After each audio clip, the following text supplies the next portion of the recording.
Out here. Yep. They'll raise.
Good morning and welcome to WCS Football Media Day 2024. It's the official start of the 24-25 season. This morning in particular, we're going to be talking football. It's the first time we've done this in the morning, so I appreciate Mojo's Tacos, the folks at the factory at Franklin being a part of this. I appreciate our media members who are here. We got several out there today. The way our schedule fell this year, it just made more sense with practice and games, the way they're set up, to do this on a Saturday. So by the looks of the crowd, it has worked out great so far. Just to give you an idea of what we're going to do today, we will have each coach up here. They'll have a 20-minute segment. The coach will give an opening statement about their team. They've got a couple players with them. They'll introduce them as well, and then we'll take questions from the media. Again, we'll have 20-minute sessions. Do want to thank Tate Matthews, who was here this morning with his weekend show on 104.5 The Zone, High School Sports Saturday. We had Coach Coleman of Centennial, of Summit. See, it wasn't bad because that's good. And we got Jamal Stewart of Centennial High School that both stopped in with Tate. Tom Krager was here from the Tennessean. We see a lot of different media members that are already in the room here. So, again, appreciate you guys being here. Without the media, there is no Football Media Day. Also want to thank the students from outside the lines. That's our work-based learning students. They're here today helping out with the event, so we appreciate them. So let's get started. You don't want to hear from me, you want to hear from these guys. We're going to start off with Summit High School. Summit 5-7 last year, made it to the second round of the playoffs. Coach Coleman, when he was sitting here last year, we were still talking about trying to get some experience from his team. I think he would admit that a playoff berth was step number one, getting a playoff win was step number two, and now going into this year, I know expectations are going up, up, up for Summit High School. So without further ado, Coach Coleman, Summit High School, give him a hand. Coach, if you'll give us an opening statement, and we'll get started here. Thank you. I should have just let you do the opening statement. That was a good lead off there. But that's true. Looking forward to the 2024 season. Building off last year, we had a playoff win against Antioch first round, then played Brentwood second round. They were a very good football team, and they advanced, I think, to the semifinals. But just to build off that, had a great off season. Have a few new additions to the coaching staff that we're very happy with and very excited about. Brought with me today Mason McElhaney is our returning quarterback from last year. Just a great young man. Rushed for at least 1,300, 1,200 yards last year. Doing a great job this year in the passing game. Just a great team leader, great game manager. We ask a lot of him and are very proud of what he does for our football program. We also have Ian McCarthy, our starting right guard, 3-year starter. He's excited to be here. He's sweating like crazy, but he'll do a great job. But excited about him. Great team leader also. Our team actually votes for team captains in a couple weeks before the first game, and I'm sure these two young men are going to be part of those 4. I can almost guarantee it. But just great young men. This season, like I said, excited. Going to build off of last year. Feel like we're getting back into a groove, getting back into having some returners back. I guess our big question mark of our team is offensive line. Ian will be the only returning starter from that offensive line, but we've got a lot of kids that have stepped up. Davin Roush just played baseball last year. This year he also came back out for football, so he'll probably be in contention for our right tackle. Garrett McNeil going to play somewhere, center tackle. We don't know. Jake Campbell. We got a lot of new names, but and then we may have to look at some sophomores. I mean, it's great to play. I talked with this earlier to Tate Matthews on his show, which that was exciting to be on. I'm glad he's doing a part of this, but may have to play some sophomores. And Coach Jamal Stewart earlier talked about you can't have a sophomore slump. You've got to be ready to play. You never know when your number's called. You can't look to other players. So I'm just stealing your quotes, Coach. So they were good. So a few sophomores may have to play a lot this year, which is good. May take our lumps in the beginning, but long run, that'll be good for depth. But again, excited about this year, and I guess I'm done. Raise your hand, we'll bring you a mic.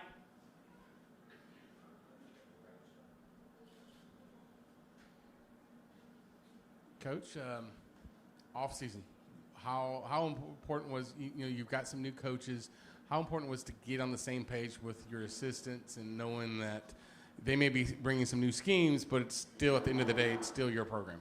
And it's great. I don't care. I don't care who calls the plays. I don't care what plays they are. I don't care. We just want to win. We just want to do what's best for these young men. Put these young men in a spot where they can succeed. So that's the biggest thing. And there's been a lot of meetings, a lot of talking, a lot of board work. For hours on end, after practice, before practice, during the spring. Spring was big for us because we had our coaching staff intact. So coaches will be ready. The new scheme will be ready if it is new. I don't know. I mean, who knows what Coach Collins is going to do? We'll see. But he's a great man, great coach. Coach Davis, we got him. He's a great offensive line coach. Coach O'Neill's a great outside linebacker coach. Adding to the staff of already. Coach Taylor was our defense coordinator, does an excellent job, just works tirelessly on the defensive side of the ball. So excited about the staff. I think we're getting along well. No, we are. But as far without giving too much away, I think it'll be a new look, but still some of the old school stuff. Mason, Tom with the Tennessean. Don't worry about this question. None of your opponents are paying attention, okay? Don't worry about it. Just me and you talking. Coach Collins, how are things going to be different on offense with Coach Collins as the OC? Again, just every secret you want to tell us because no one's paying attention to this. So I think with any new OC that comes into a program, it's going to look a little bit different. They're going to have their their own terminology. It's still going to be the same game, but it's just going to be different terminology, different ways of calling plays and things like that. And so as far as that goes, it's been kind of a different curve, learning the different terminology and things that were the same as last year, and for things that we're going to do a little bit different as well. So just that curve for me has kind of just been the bigger picture this year, just learning the new terminology for some of the same things and some different things. But I love Coach Collins. I love the way he coaches and everything like that. And so I'm excited for this year. Great answer. You coached him well, Coach. That's right. Mason, Maurice Patton with Main Street Murray right here. With a year of starting quarterback under your belt, what do you feel like? How do you feel like that's helped you, and what do you feel like you take out of that into this time around? Honestly, for a quarterback stepping in first year, you're going to be a little bit nervous. You're going to not have as much. You've never been in that position before. So I think confidence is a big thing as well. And when you're confident, the rest of the team knows that they're confident in you as well. And so as far as that goes, going into the playoffs last year, knowing what that's like and getting a win. So just building off of that and taking the next step this year and leading the team as far as we can take it. So that's the goal. And we put a lot on his plate, too. I mean, he has run reads. I know everybody wants to say RPO, but, there's some of that. But also, even when you run the ball, he's got to read somebody. So we put a lot on his plate every single play, and he does a great job with that. To follow up on that, Mason, how do you feel like having QB1 kind of settled helps the rest of this team going forward? Like I said, I think that the rest of the team, when they can look to somebody as a leader and kind of look to somebody that's confident in that role and being in the quarterback position, it just helps build the rest of the team. It helps them, look to you and look to your example, and we lead by example. And so that's pretty much, yeah.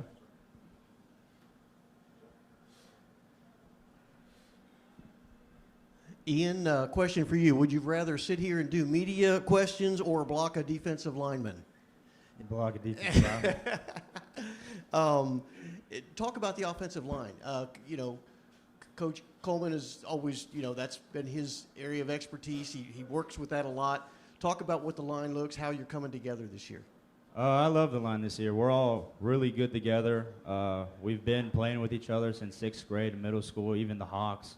We're all gelled together. We gelled really fast. We love hanging out outside. We like going to the pool and stuff. We're all just one mind. We like, how to explain this? We play as one a lot easily. Yeah, and how important is that with the type of offense that you run? I mean, it's like there's a lot of pulling, that kind of thing going on. What does that, what's that like when you guys are all lining up? Are you kind of the guy that makes sure that line is set and everybody knows what their job is? Yes, sir. I make the checks almost all the time, but, we all have to trust each other. In our offense, one block can make the whole play and get us 5 yards back. Mason, I was out at practice yesterday watching some of y'all do some things, and looks like Kerry Collins can still throw the football. I was watching him throw to the receivers. What has he done for you mechanically? Has he done some things there, like how you grip the ball, that type thing? Just talk about that a little bit. Yeah, so, with him coming in, I think the biggest thing that he's done for me is I've just tried to soak up as much knowledge and as much wisdom as I can from the game, because he's been around it for a long time. So mechanically wise, he kind of, when he came, he just told me, he said that he's always been this way, because, he said Phillip Rivers throws the ball kind of completely sidearm. Tom Brady will throw it, it's different arms, angles, different arm slots. So as mechanically goes, he just said whatever's comfortable for you. It's kind of just that thing. But he's really just poured out a lot of wisdom into me, and I really appreciate that. And I'm trying to still soak up as much as I can while I can. So, Coach Coleman, Joe Williams, just a quick question on your schedule. As tough as it's going to be to open your region schedule with an old rival like Brentwood, you also made it homecoming with all the distractions that goes with that. Who schedules for you, man? Why do you, Joe? We're boys. Why? No, homecoming these days is more or less when is the home? It's not by opponent anymore. I would love for it as a football coach to be as by opponent, but first of all, we don't have any lesser opponents on our whole schedule. But it's usually the faculty and staff want to have it this month, and when do we have a home game that month? Because they don't want the weather to be bad. They don't want to do it later in the year because it's cold. So, I mean, it's more about other people other than the football coach or players that schedule that, Joe. You know, these guys will be all right. They're focused. We're good. We're good.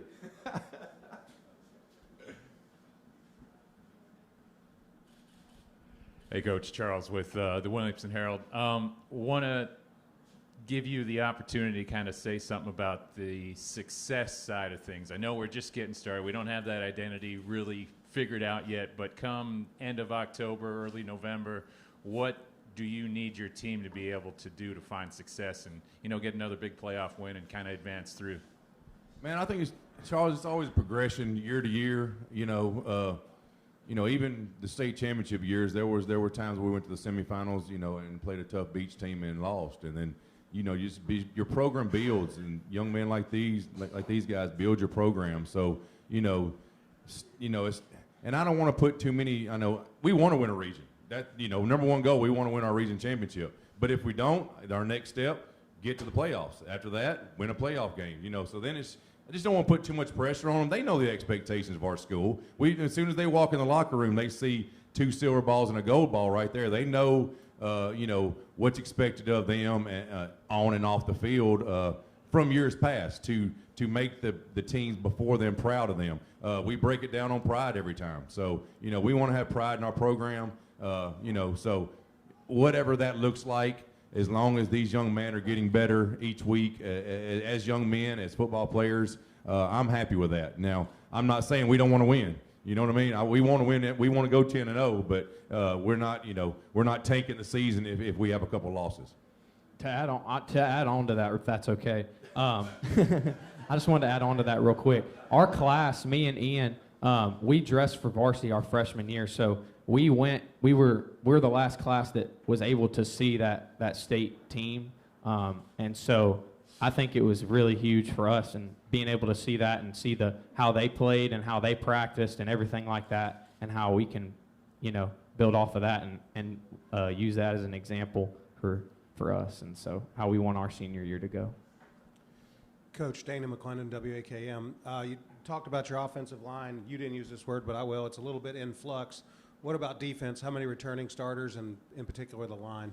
Defensive line probably be the strength of our defense next year. We return Makai Bell, getting a lot of looks by a lot of colleges. 6'6", you know, 230, 240, great young man. Has had a great summer. Has had a great offseason putting on strength.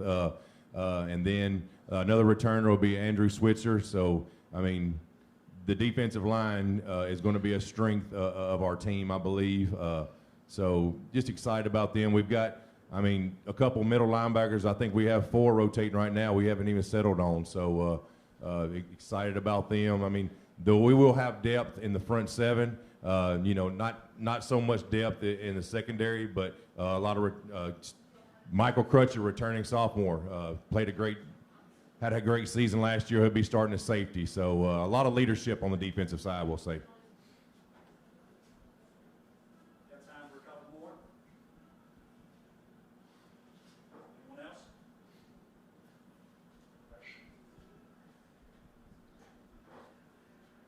else? Coach Coleman or your players, whichever one wants to take this.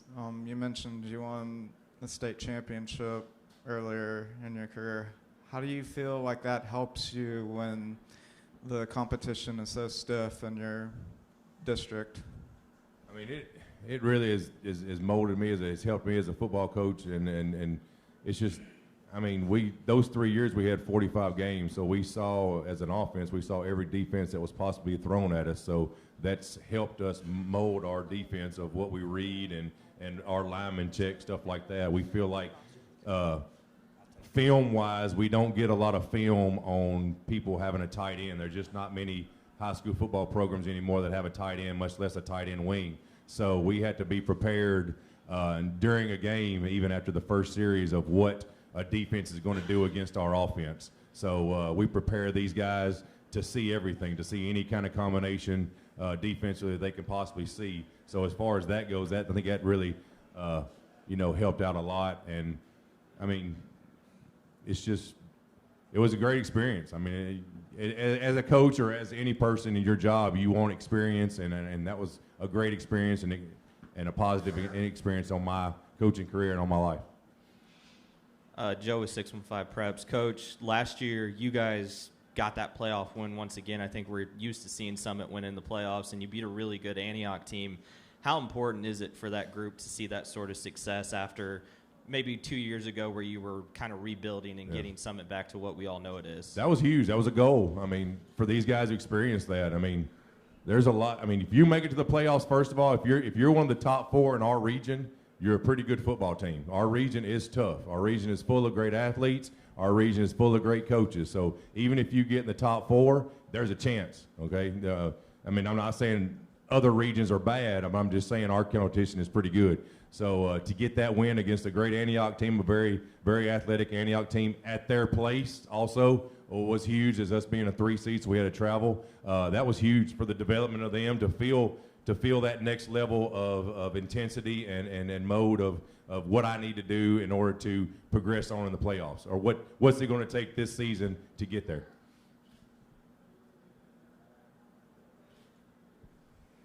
Thank you, Coach Coleman. Appreciate it, guys. Thank you for being here.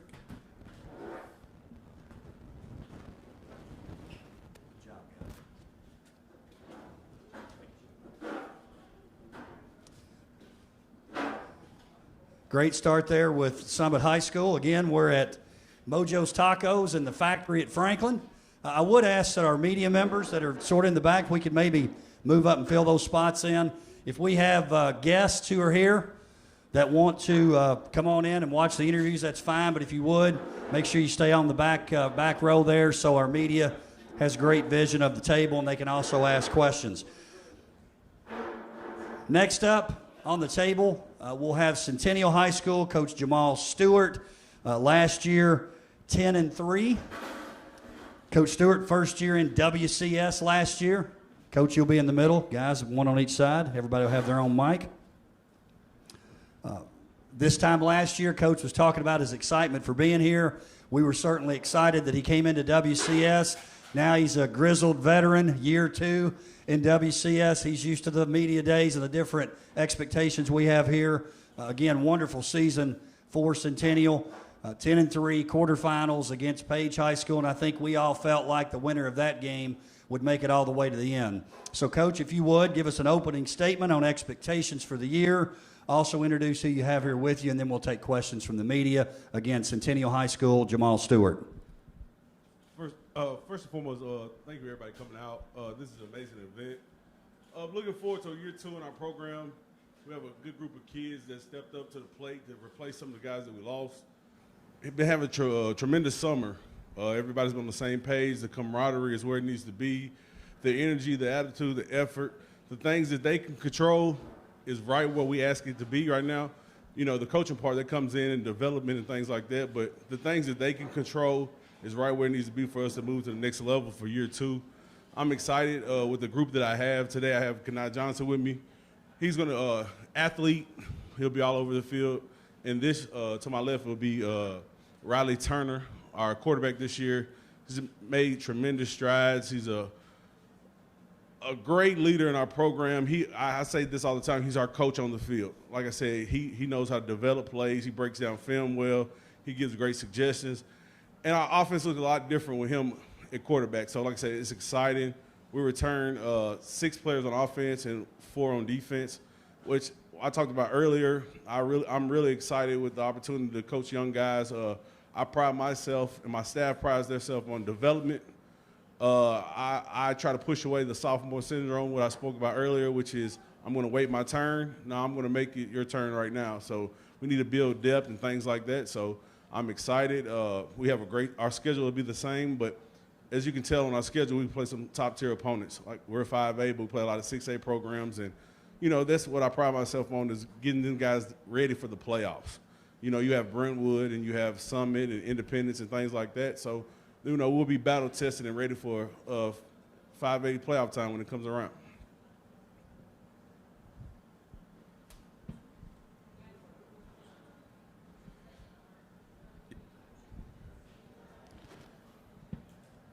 Coach, how does this offense look different without Dom on the anywhere on the field? The thing about this is Riley does a good job spreading the ball around. He makes the checks, and I trust him to do exactly what we ask. We do film study, and like I said, he sees the field just like I do. So, you know, you can focus on Kanai one Friday, and then our number 2 and number 3 receiver might go for 100, you know, things like that. He makes the right decisions. You know, a lot of times you have buddy ball. When I say that is, you try to throw it to your favorite friend all the time and force plays. Well, Riley makes a good, great decisions and getting the ball out, protecting himself, making the right checks up front. I have a lot of confidence in him. Like I said, it's really exciting. I'm excited for this year because, like I said, we have to replace a lot, but people are going to be shocked what they see when we come out on Friday night with this man behind the center doing the things that he does. Hey guys, Charles with the Herald. Kanai, do you mind speaking a little bit on this team and just what your role is going to kind of be like? I know there's a lot of focal points, a lot of targets looking at you to lead this offense a little bit. Tell me what your thoughts are. Okay, there we go. Well, honestly, I just feel like the team is ready to compete, just like last year's team. I mean, it's not really anything that we can control, well, individually wise, because it's a unit thing. My role, pretty much, I don't think it's going to change. I mean, it's the same thing as every other Friday night. Go out there and execute and win the game. Coach, can you kind of speak on his, I guess, just skill level out there and what it means to kind of have a weapon like a Kanai coming back for you? We've faced a lot of great programs in 7-on-7 this summer, and without a doubt, Kanai Johnson's been the best athlete on the field. And you know, after the 7-on-7s, you have coaches coming up and be like, "Man, this kid is amazing." And you know, it's what we already knew.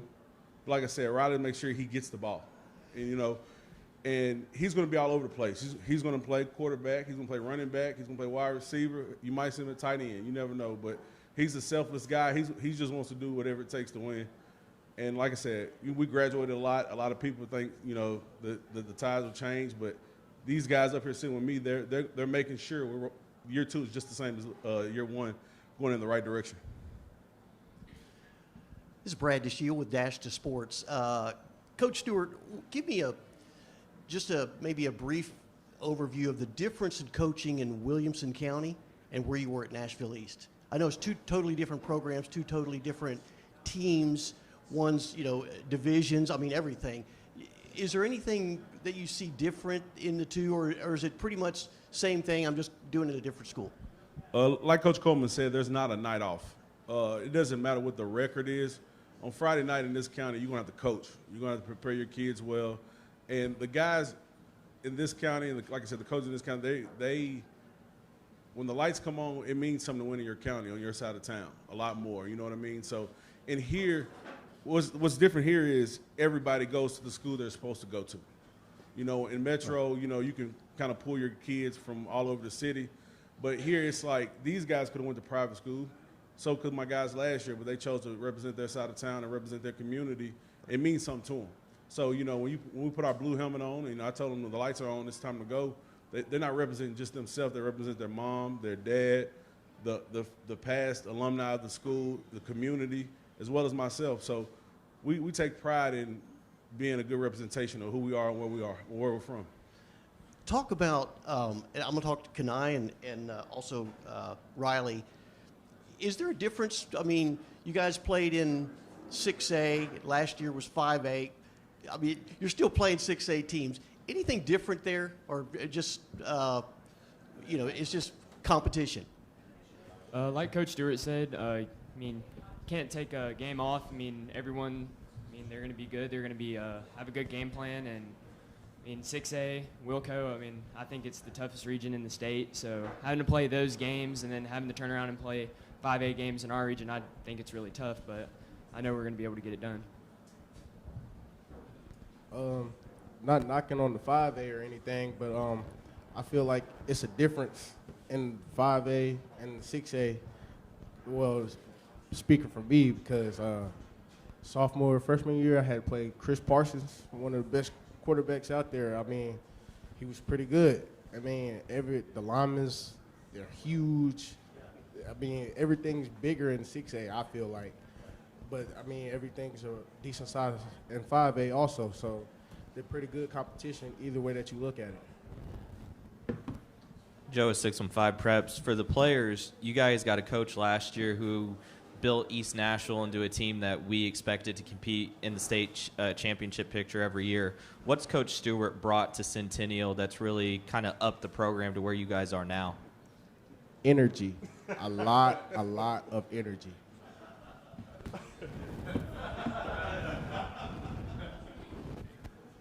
What kind of energy? I mean, we going at each other at practice every day. I mean, it's competition between each other, so it's energy. Yeah, I would agree. Like every day at practice, I mean, we're all getting after it. I mean, when like Kanai has to go to defense, like I mean, we're going after each other. Like when he goes to safety or corner, wherever we put him, and you know, I mean, it's just fun that we get to compete against each other every day. So yeah, definitely energy at practice for sure. Kind of following up on that, Joe Williams, WAKM, and Kanai and Riley. This is for you guys. You saw the ups and downs. What was the first thing that you wanted to tell Coach last year as he was coming in, and what's the first thing you want to tell him this year as you move forward? Actually, it kind of never changed. I mean, I'm ready, and I feel like we ready. So that's pretty much it. Yeah, same thing. I mean, I feel like we're ready to go take that next step in the playoffs. So, I mean, I know Coach Stewart can do it with this team, and, yeah, we're ready for it. I just want to chime in on that. When I got here, it was a bunch of kids that was hungry to be pushed. Not saying they wasn't pushed before, but like I said, my energy is a little different. Like, you know what I'm saying? I really try to get the best out of them. Like I said, I tell this all the time. I'm tough on them. I'm hard on them, and they know it. But they know I'm hard on them for a reason because I love them just as hard. You know what I mean? So, like I said, you got to break them down to build them back up. And when I say break them down, I want them to understand that we haven't arrived. We're not where we need to be. We're not touched the max potential. And like I said, these two guys right here, when I first got in here, they were all on board. And like I said, I am energetic. I am high energy. Like I said, I demand it because if we're high on energy and we practice hard, Friday night is a little bit easier. You know what I mean? So, and this guy right here, I've coached some good quarterbacks, but I've never let a guy correct me so much. You know what I mean? So you know, I'll call something. He was like, no, Coach, you should have called this, blah, blah, blah. I was like, all right, Riley, you're right. Y'all should have called that. So that's why I say it's exciting. You know, you got a guy that's watched film just as much as you, or, you know, he'll come in and try to talk to me. I think we're talking about something else, and he's coming to me and talking about plays of the day or plays of the week or, Coach, should I slide the line this way? So it's exciting. Like I said, I have some great additions on our coaching staff. Our coaching staff is pretty good. Like I said, it's all about relationships, guys. Like when I say that is, you can have great X's and O's, but if your kids don't like you, you're not going to get the most out of them. So I talk to them about building a good relationship and having good men around our guys, and our players respect them, and they work hard for them every day. Maurice Patton with Main Street Murray. Riley, Kanai, Coach Stewart spoke to it a little bit just now, but that energy that he brings, how does that show up on Friday nights? I think that's just going to show up just by us being passionate and, you know, we're really, really excited to get out there on Fridays and show what we've been working on. And we've been working really hard this summer, you know, waking up early in the morning and getting after it. So, I mean, just bringing that energy from practice to Fridays for sure is something that we're looking forward to do. I mean,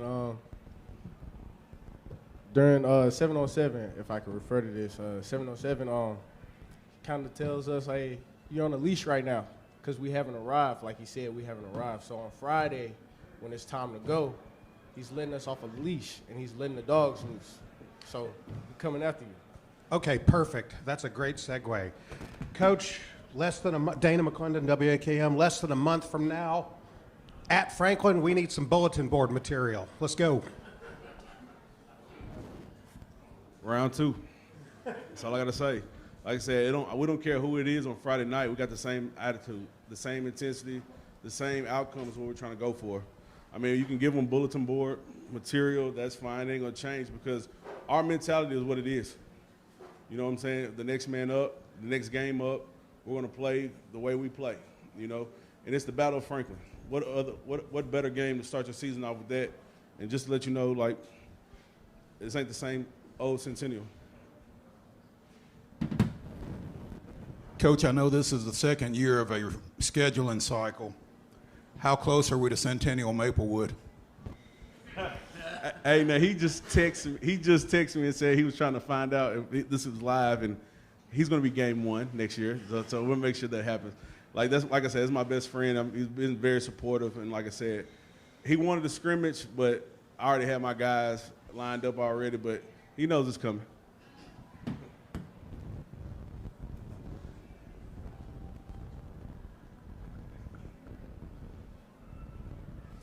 Coach, we've talked about these two guys a little bit here. Speaking of the bulletin board material, can you give us some more names, some guys we'll be looking into on both sides of the ball, really? His younger brother I expect a lot out of him. A phenomenal athlete, Gavin Johnson, he can do it all. Track athlete, he's one of them guys that, you know, give him the ball and he's going to make something happen with it. Alex Kalawala, our left tackle, he's an animal. Our offensive line coach, Joshua Southall, has done a good job developing the offensive line over the last couple of years. We got some Ethan Cleary that does a good job for us, a wide receiver. Isaac Bonds, who we just got transferred from Cane Ridge. He's the other side of Kanai. And like I said, you put the ball in the air, you're going to be in trouble. And like I said, that's just the confidence we're having. You know what I mean? So our offensive line does a good job right now. We got Jaden Drayton, who's our running back this year, and Carlos Villa. If they're going to be the two that, you know, split the carries, and they're going to just be the ones that, you know, when we need their yard, they're going to be the guys to give the ball to. On the defense side of the ball, Aiden Wright, a big name that we have, outside linebacker, DN. You know, just, you know, we just have guys that's just stepping up. Like I said, you're going to have a lot of guys that you guys probably don't have names in the paper, but they will be this year because they worked hard. Our off-season workout has been tremendous. We do a good job of, you know, the weight room stops injuries, and we firmly believe in that. And like I said, I'm just proud of the strides we've made with the younger guys. And I mean, you guys can comment on who you guys feel like would be better additions as well. You got Malachi Steele. I feel like that's stepping up and playing a big role. You got Mikey Pimentel, who I feel like is doing a good job filling in and playing the position that he's playing. I think B.J. Ridgeway, he's doing a good job where he's at and playing the defensive side of the ball where he is. And then I feel like our linebacker core is pretty good and strong as well. Riley? I think this just gives me a point to brag on my receivers, man. I think we have the best wide receiver room in the state, especially with Kanai, Isaac, Ethan, Tay. I mean, we have a ton of guys. I mean, they have a chance to go for 100 every single game, and that's just the glory of my job is just I get to give the ball to them, and they get to do all the work, make my job look good. Tom Krager with the Tennessean. Touching on that, just talk about your quarterback. What's it been like adjusting to a new quarterback? What's he like? How much work have you guys had to just get used to each other? Well, me and Riley started together in middle school, so really didn't take anything to getting used to because I kind of already had that connection with him. But it was also I had to notice that going from a right-handed quarterback and a left-handed quarterback, that the ball spins a different way when it's coming out of the quarterback's hand also. So something I got to look at also. And Riley, for you, I mean, first-year starter, I know Coach doesn't like the term, doesn't like buddy ball, yeah. but you know you have someone like Kanai that you know, hey, if you're in a pinch, he's a guy that you can look for to get the ball to. Yeah, for sure. And, I mean, like you said, we go back to middle school, so, I mean, all those times at recess, I mean, we're always on the same page. We've been playing together for a long time.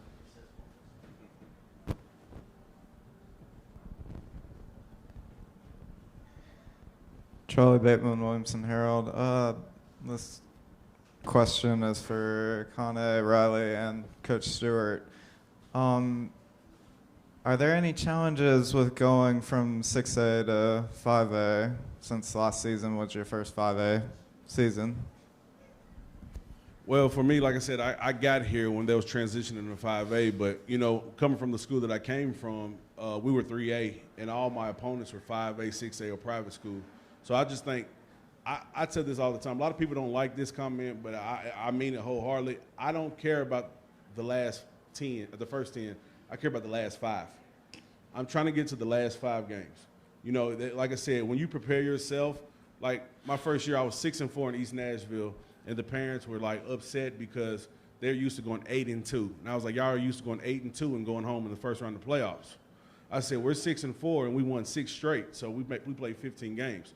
So it's about development and getting your guys battle tested. You know what I mean? So we're a 5A school. When we do the recycle again, we're going to play 6A schools. We're going to play a private school. I mean, that's just how I believe in it. I believe in that. So by the time the last 5 games come, you're battle tested and you play against some quality opponents. Like I said, I mean, you don't get any better playing against guys just for wins for the first 10. I mean, it doesn't look good to go 9-1 and 10-0, and then you get beat in the second round of the playoffs. I mean, that's not what I'm about. I told her every time we try to do something, like the other day they got in trouble. We did 15 up downs.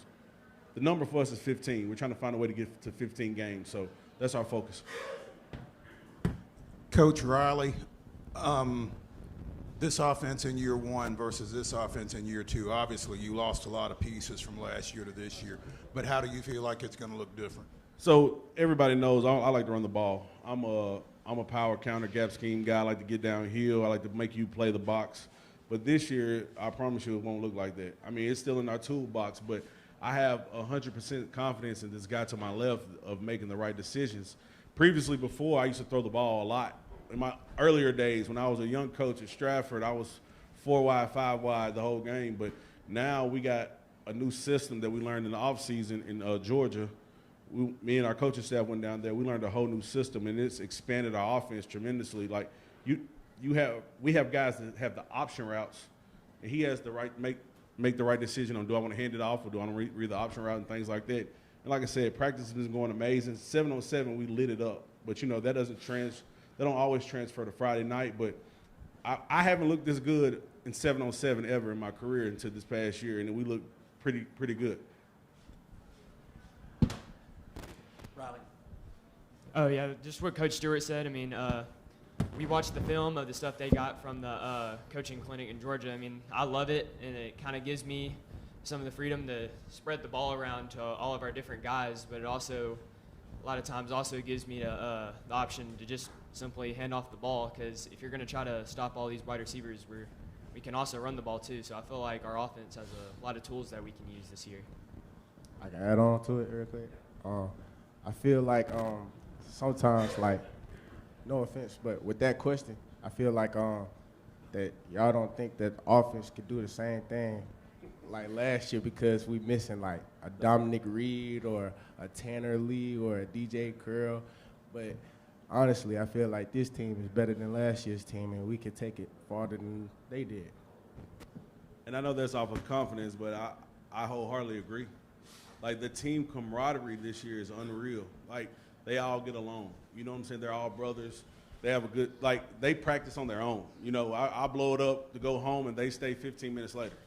Or they go watch film together, or they make their adjustments. I'm all about team camaraderie, and, you know, it's a special field. They work their butts off, and I just told them we was going to, like, a rehab center last week to ice their bodies and things like that. They had no clue. We took them to the wave pool. You know, we had the wave pool to ourselves. So the team building, the team camaraderie, and just how everyone gets along, I think we're going to, like I said, I keep saying it, we're going to surprise people because Dominic Reed's gone, Tanner Lee's gone, DJ Curl's gone. It doesn't matter. These guys are still here, and they're working hard, so I'm excited for this season. Good job. Thank you, Centennial High School.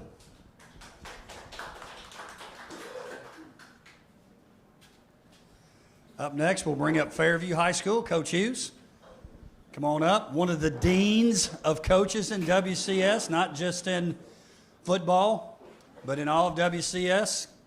Coach, you'll sit here in the middle. Get the players on the ends here. Thank you guys for coming. Fairview High School last year, 8-4, second round of the playoffs. I know this time last year, Coach Hughes, I could feel it from him a little bit in his presentation here. There were some question marks.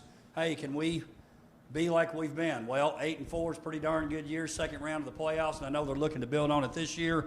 Coach, if you would, give us some expectations, introduce who you have here with you, and then we'll take questions. Well, our expectation, again, is to win the state championship, but I failed every year so far. So, but that'll continue to be our expectation. We want to win every game we play in. I have a starting junior guard, Sam Rude, all-region, one of our best offensive linemen with me.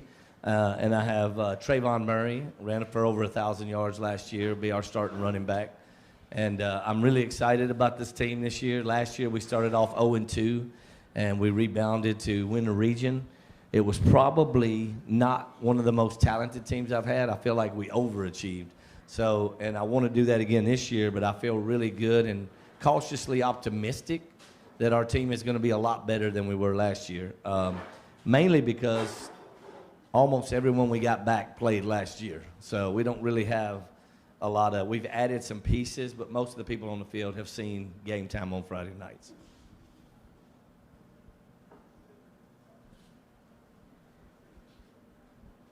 Coach, Joe with 615 Preps. Trayvon kind of just burst on the scene. I remember he had one massive game last year. I think it was against Maplewood. How much growth did you see out of him from week one to where you finished the season? Well, Trayvon's eyes opened up. He was running into the back of linemen for the first 4 weeks. And so we did a lot of things like it, and I made some rude comments, and don't be bringing that up. But if you're blind, it's really hard to run through the line because there's a lot of people there.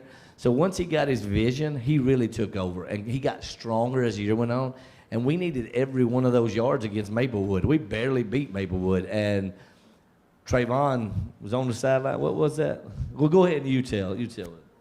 So the story is, you know, I had 37 carries and everything. I came out for one play. 348 yards. I'm breathing hard, and I'm like, Coach Hughes, give me one. What you need one for? You didn't do anything. I was like, see, I play both sides of the ball, so, you know, I just went back in the game because, you know, they need me out there. I'm the star player, so I got to be able to play both sides, and so that. Yeah, when I see Trayvon on the sideline, it makes me nervous. So I tell him to get back in. But I will say this: his mom could have probably pressed child abuse charges for that game. They're giving the ball 37 times, and then he played every down on defense. So I would say that his jersey was as sweaty as anybody's when that was over.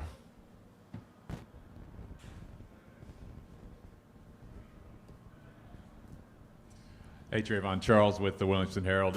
For both the players here, actually, too, Coach kind of talked about experience level and coming into this year and having some of that Friday Night Lights exposure for this whole team. Can you guys talk about that experience and what it does for you guys?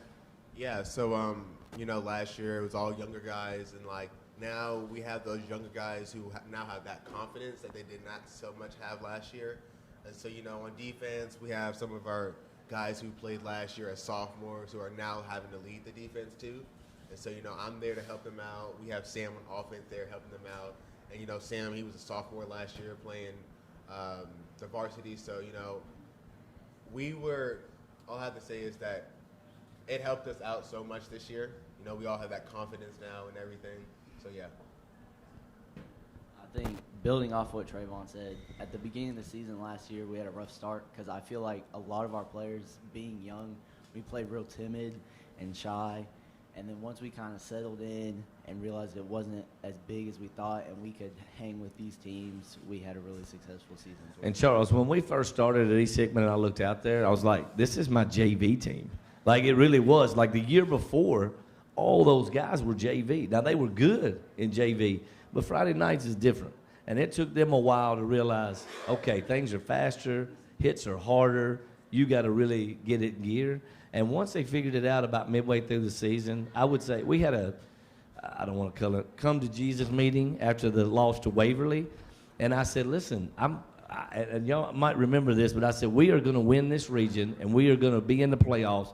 And it's not going to be, I'm not going to have a losing season. I said, and you're either on board or you can leave right now. And we all looked at him crazy. Yeah, all of them. We were 0-2, and I was telling them we was going to win the region, and they were like, I could tell they didn't believe. I said, mark my words, y'all are going to win. And then we did. And But it was a lot to do with them getting out and saying, you know what, we've got to get better every day. And way past that this year, like it's the same guys back again. We lost 5 seniors that helped us, and Wendell Billingsley being the hardest to replace.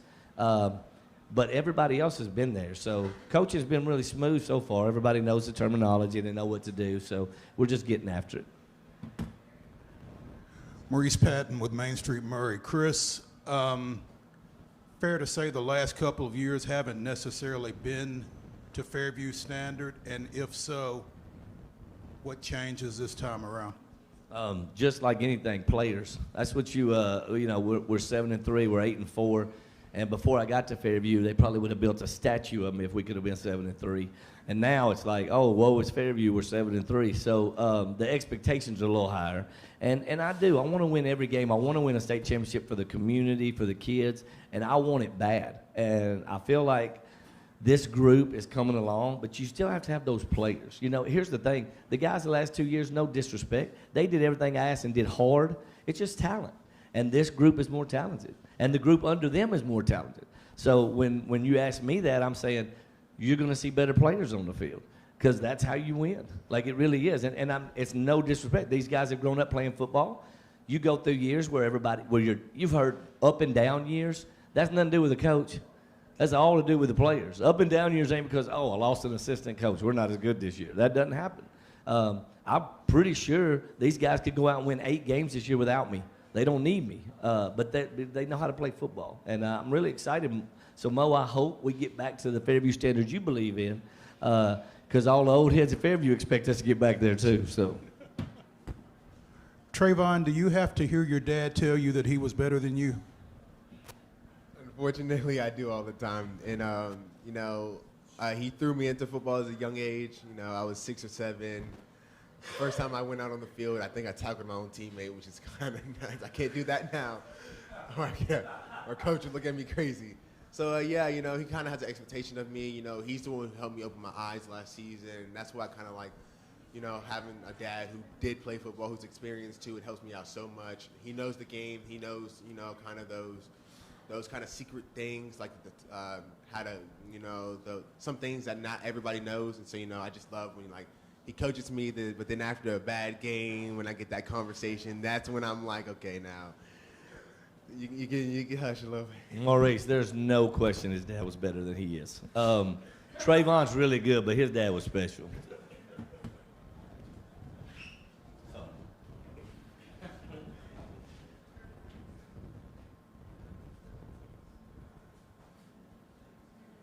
Only thing, Mo, was his dad went to Page, so he wasn't quite as good for me. So Trayvon's way better for me. Brad DeShiel with Ashton Sports.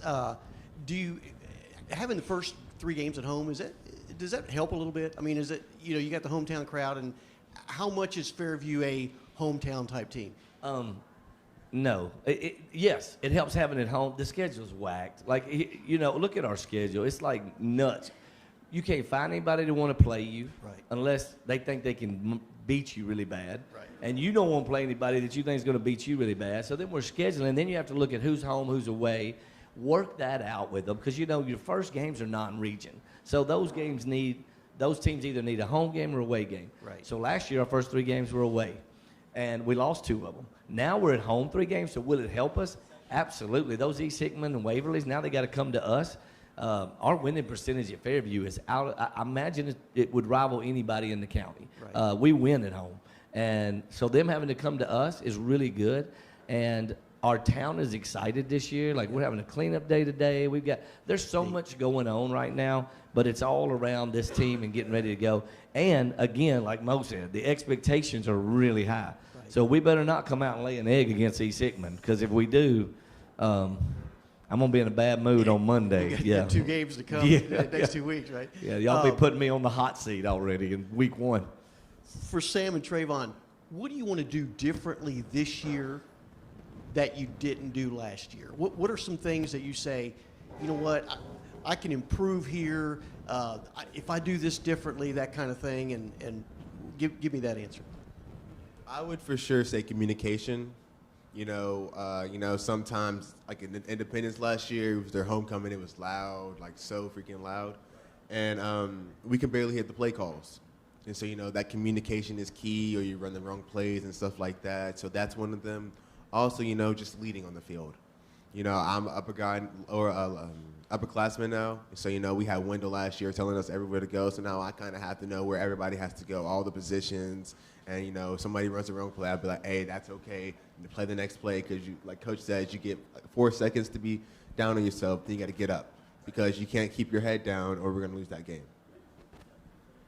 I think I agree with Trayvon. Leadership needs to be a big part of this team. We lost Wendell. He was one of our big leaders. And then Coach Jackson really relies on me to help be vocal with the offensive line because we have a really young offensive line, and just help them go, tell them who to block, who to get, all that stuff. Hey, our O-line, winning football games, it starts up front, the O-line and D-line. And we are bigger than a normal Fairview team this year. Like, our lines are going to look like the lines you see around the county. I think we average about 260, 275 on the O-line and D-line, which is way different than Fairview teams in the past. I had tough kids, but they were 180. So, when you're going against a 280 tough kid, we lost. So this year I feel like with Sam, he's just a junior, and he's strong. In the weight room, like, just our average maxes this year for the same guys are average of 40 pounds. So we're talking about them got bigger and stronger, so now we got to put it on the field. Coach, Tom Krager, Tennessee, and excuse me if you touched on this in the opening statement, I had to step out for a minute. Contract year. Any chance that we talk to Paige and bring back the rivalry game back? Is that in the works at all, or is it those days kind of over? I'll talk to them, but till they quit getting them 5-star recruits all the time, they're probably not going to get to play us unless we get them in and we grow. I really want to give my kids a chance to play against teams in the county, but I want it to be not a bloodbath. You don't want to get destroyed. And let's be honest, Paige is an elite team right now. Been to state championship 3 times in a row. I'm a way better coach than Rathbone, but he's got way better players, and that's what it comes down to. I promise you, if you gave me his team and you give him mine, the result's going to be real similar. So here's the thing. I'm open to whatever. We'll look. I don't know who's going to play us and who's not. So right now, that's something I would consider. In fact, my guys want to do it. Like, it's crazy. Trayvon goes, you think we can do the battle? I'm saying, you're not even going to be here. You can't help me. Like, I'm going to leave me here and say, play everybody. Let's just play Brentwood, Franklin, Page, Ravenwood, everybody. But I do think those games help us. Like Independence, they beat us, but we hung with them for a half. That's what usually happened. We played Ravenwood one year. It was 7-7 halftime. We ended up getting beat by 40. But we can play with them for a while, Tom. It's the numbers. If you look at it, I've got 11 kids like theirs, but they got 40 like my 11. So by the third quarter, like Trayvon, he can't do 37 carries against Page. He won't be playing the next week. So yeah, it's like I just said, scheduling is hard. So nothing's out of the question.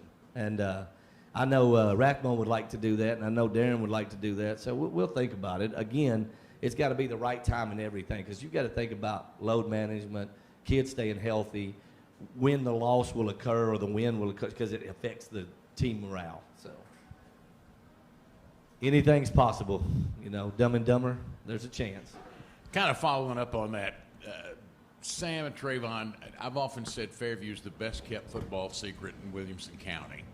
You guys are out on the west side. Do you ever feel a little overlooked, number one? And Coach Hughes, Fairview is growing quickly. There's a real possibility. Everybody tells me that. Where's the kids? Where are those players? Okay, fair enough. I'm just saying, but you know how much a home costs in Fairview? A guy with 4 good football players can't afford it. Yeah. But that's kind of where I'm heading. As it grows, and this does happen, and it's coming, you're going to wind up, it's going to go from being the 9 schools in Fairview to being the 10 schools. I know, right? When I get fired, we're going to be a dominant powerhouse. And I appreciate you bringing that up, because, I'm getting old. So when I get gone, we're going to be 6A, and we're going to have all these kids, and y'all going to be talking to somebody else and goes, Coach, you never could get it there like y'all got it. So, but seriously, you two, do you guys ever feel overlooked?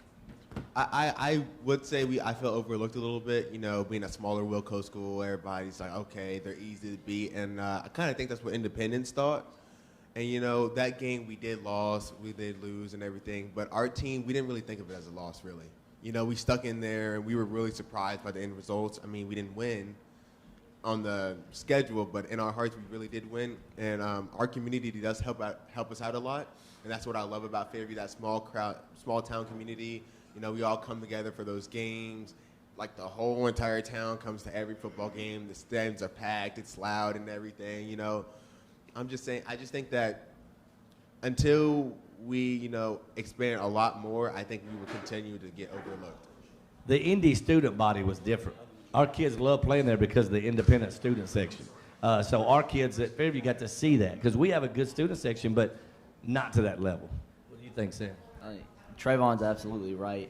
As soon as we rolled into Independence, we looked up in their stands, and some of the freshmen last year were like, are we playing at a college or a high school? Because they've never been exposed to crowds that big and student bodies like that. And it was just a really good feeling to, like, play in front of that many people. It was good for our kids, Joe. And listen, I still pull the poor Fairview card. But it's really hard to pull the poor Fairview card when Waverly rolls into our turf field and said, I'm having a lot of trouble feeling bad for you right now. So, you know, I guess I'd rather be the one forgotten about Williamson County than be the one everybody's talking about in another county. So, give them a hand for Fairview High School. Good job, gentlemen. Good luck to Coach Rathbone and the Patriots. Thanks, Coach. Next up, Page High School. If you guys will make your way up here, Coach Rathbone, again, one of the deans of coaches in WCS. Everyone knows that Page High School, 3 consecutive state championship trips. Come over here, one of you go over here. You each will have a mic too. Coach in the middle there. Coach Rathbone and I were talking a couple weeks ago, and we were talking about making that state championship game and how impressive it is. 3 straight trips to that game, and he always starts with, we got to finish the job. I know they're planning on doing that this year. Again, 13-2 last year, state runner-up. Coach, if you would, give us some thoughts on the season here starting off, and then introduce who you have with you, and then we'll take questions from the media. Page High School. Thanks, Coach, for being here. Thank you. First of all, it's the first time Coach Hughes has ever wished Page High School luck, so, I mean, that's a rarity. But, you know, we're excited about this year. We felt like we left one game out on the field last year that we should have won. We felt like we should be the state champions this year, to be honest with you. So for me, it's been a very rough off season.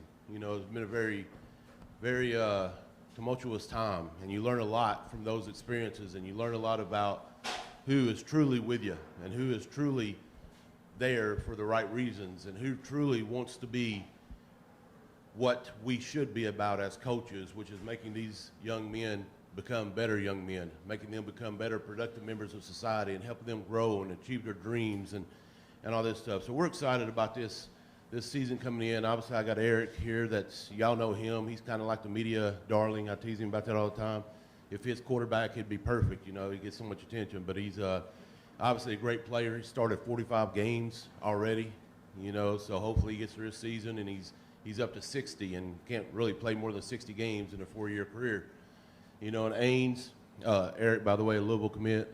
We got Ains, who moved in his sophomore year, so he'll be starting he started 30 games, if my math is right, 30 games, so we're going to get him up to 45 games hopefully this year.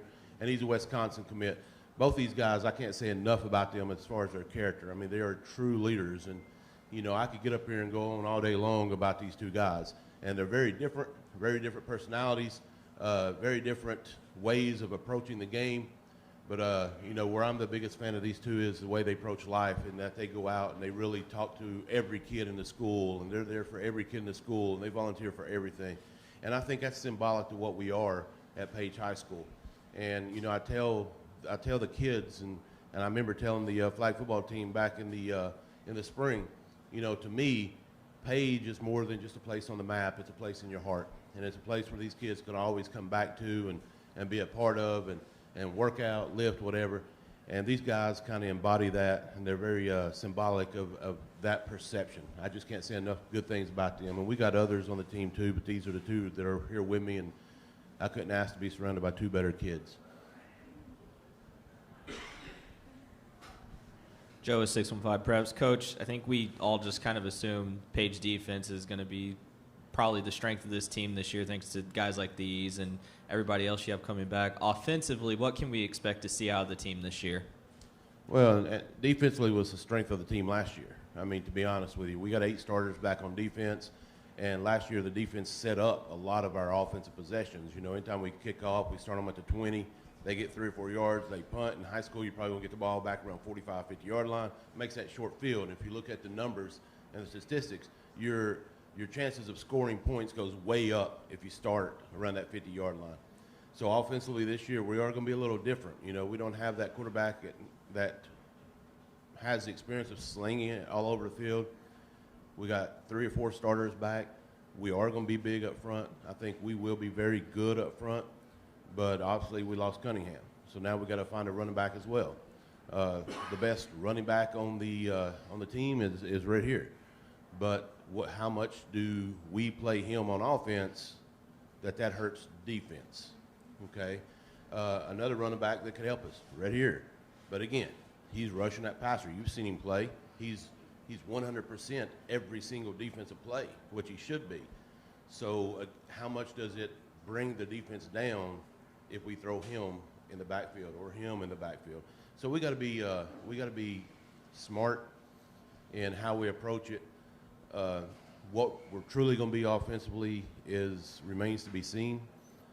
We do have a transfer quarterback, Mitchell Grandjean, that come in that can really run the ball. We know Webush can run the ball, and we have some talent back there. We have some young talent back there, but they haven't done it. So we're going to have to lean heavily on the O-line and kind of create plays up front and hopefully kind of grind it out a little bit for a while.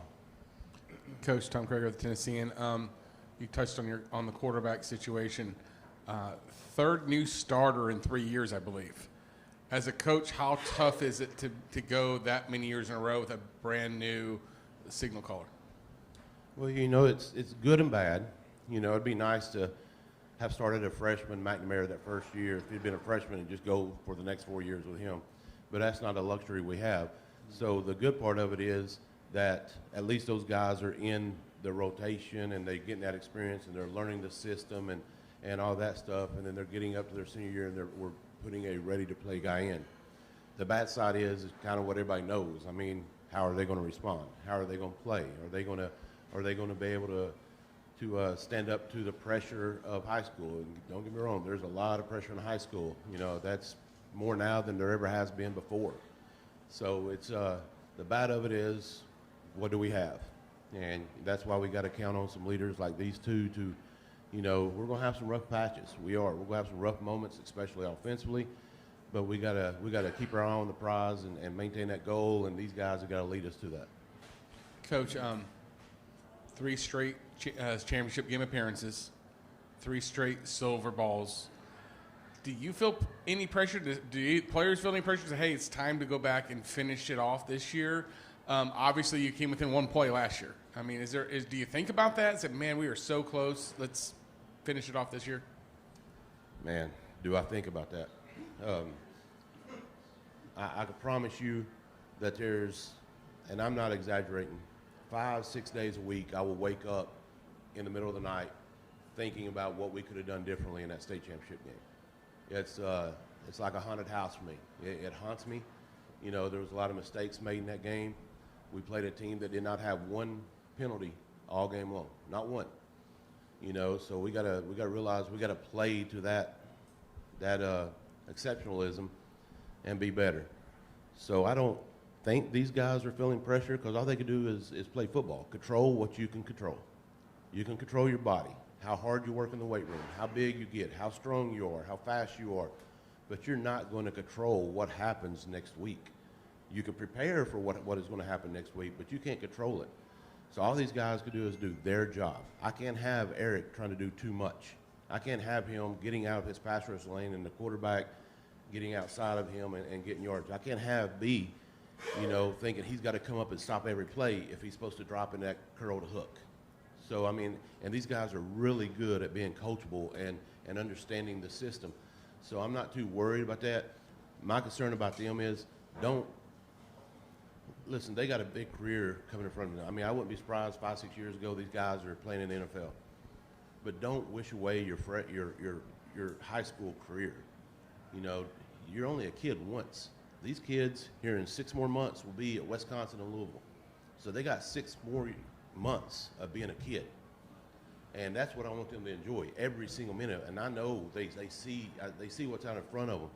But to me, you can never get this back. This is what it's about. There's nothing like high school football. There's nothing like being a kid. There's nothing. We all know that. We're old. We know it. So I want them to understand that.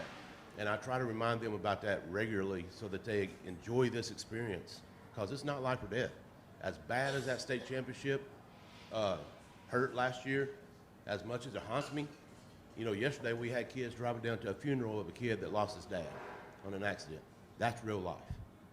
Okay, that's real life. That's what's important. The next 6 months, them enjoying their 6 months and enjoy being a kid, all these kids, to me, that's what's important. Hopefully we win it, but if we don't, I want them to have the experience. I want them to understand that you're only here once. Enjoy it while you're here.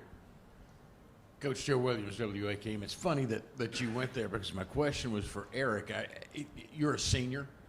See, that's disgusting to me. I remember the first time I covered you as a freshman, and it's impossible for me to believe that you're a senior. Has the time gone as quickly for you as watching you as it has for me? I'm amazed that it's been 3 years going on 4. Going into it all, I was always told time's going to fly, especially starting out as a freshman and playing 45 games now. It's definitely been a toll on me, and just being able to experience so many different seniors.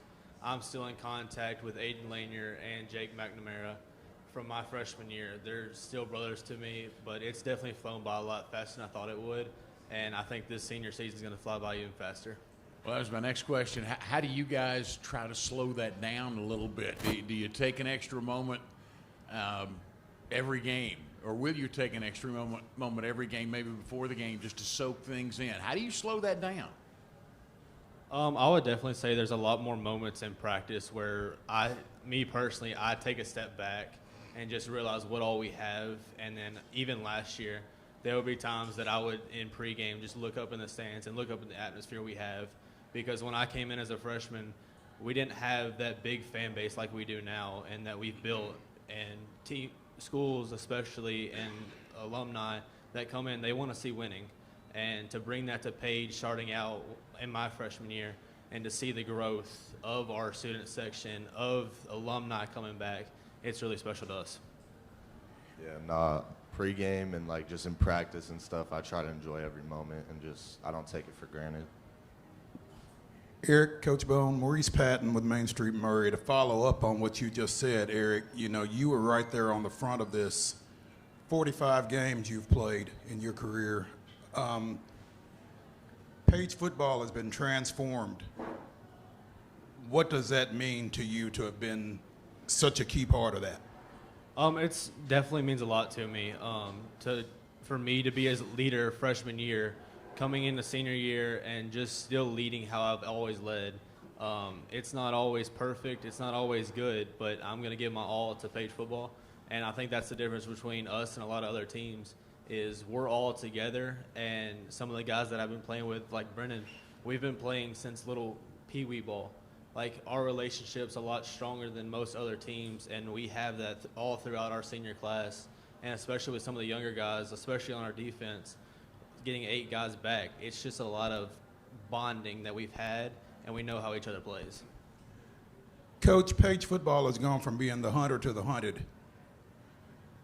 How has that been reflected, you know, in the locker room and practice on Friday nights? So we have I'm going to answer your last question too, by the way, about how do they enjoy the moment. And I think I do a pretty good job. I tell them most coaches don't want them looking up in the stands. Don't be looking at dad. Don't be looking at mom. And I encourage them to do that. You know, go out there and find your mom and dad, wave at them, wink at them, let them know everything's going to be okay because they're probably up there crying. You know, as far as being the hunted, you know, I always see us as being the hunters. We make our defense a shirt. It's a black shirt, and it has a kangaroo on the back, which they find is funny, but kangaroo is a deadly animal. I don't know if y'all know kangaroos pull their prey down in the water and drown their prey, you know, when they get in a fight.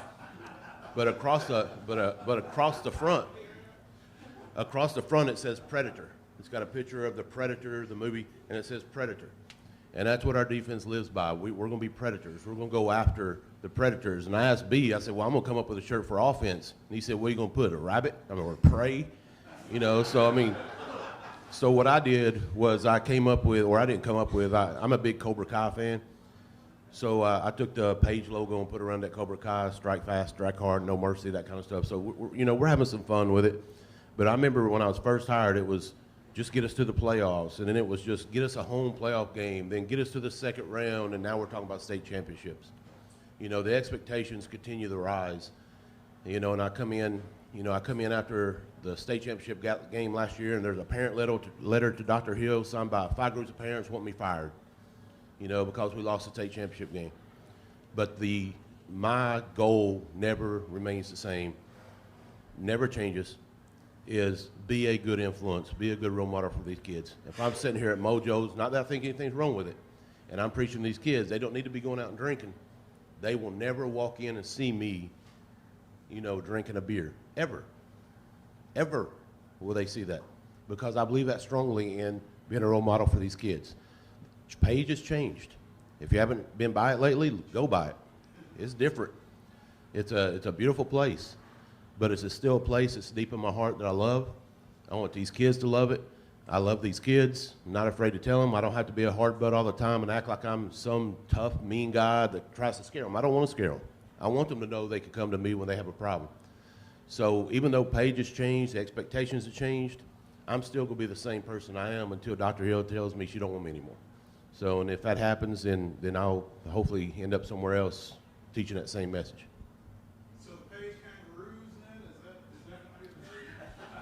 No, so just to make sure we get that story straight, Coach Temple is our defensive coordinator, and every Thursday at walkthrough he comes up with a story of a predator, of a different animal.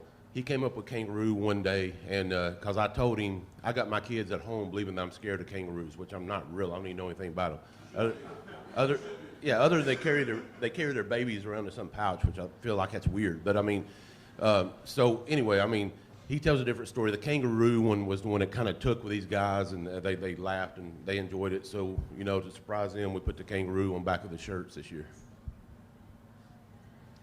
KJ 615 Preps. This is for the players.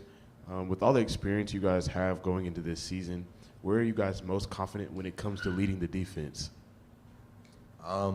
This year, definitely, I'm going to be more of a vocal leader on the field and off the field. Just even personally throughout other players' lives, I'm going to be more of a leader, not just on the field, within the plays and stuff.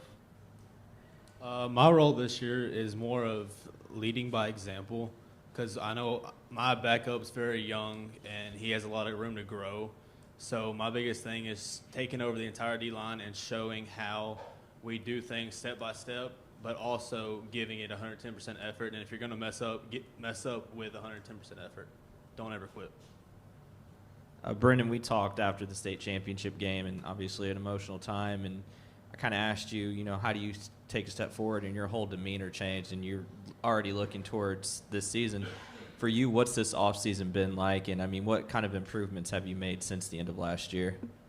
Yeah, the offseason has just been a nonstop grind, not just for me personally, but throughout the whole team. We all want the same thing. We want that gold ball.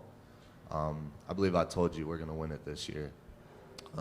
I truly believe that.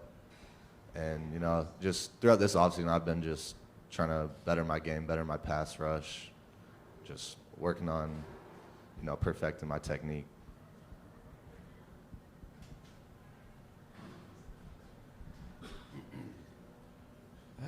Coach Rothbone, I guess this is for you or your players, whichever one you want to take. Do you like having your region opponents at the back half of the schedule, or would you rather have them more up front? To me, I don't think it really matters that much. I think it lets us grow in the beginning of the year and see what all we have and what all we need to change before we get into that region play. I know we have our back two schedule with Centennial and then Nolensville. I think the first half of our year, especially having Giles County come to us this year and then Indy come to us and then go into Franklin, which they're supposed to be a good team this year, I think that allows us to grow a lot and see what all we have on the team and see what we need to work on before we get into the deep region. I definitely like having it at the back half of the schedule because I feel like in the second half of the season, this is just me personally, I feel like we're a stronger team than we are at the beginning of the season. I personally don't care. I mean, you got to play them at some point, so I don't care if it's at the beginning or at the end. Let's just play. Anybody else? Now, KJ, you were the one that voted Page one of the best atmospheres, right? That's what I'm talking about. I went to Beach. My first pick was Beach, but I mean nobody's perfect, so I mean that's okay. Yeah, you guys did have a great atmosphere when I went last year for a playoff game. That was my first time ever at Page, and I looked at Eric and I was like, "Who the heck is this kid? Never heard of him, never seen him." So that was my first experience, and then the defense had like 14 sacks that game, so I knew who he was after that. Well, just so you know, Coach Joines had predicted us and Beach in the semis this year, so we may be going to Shackle Island. So it'll be a good trip for us. Good job. Thank you, Page High School. Good job.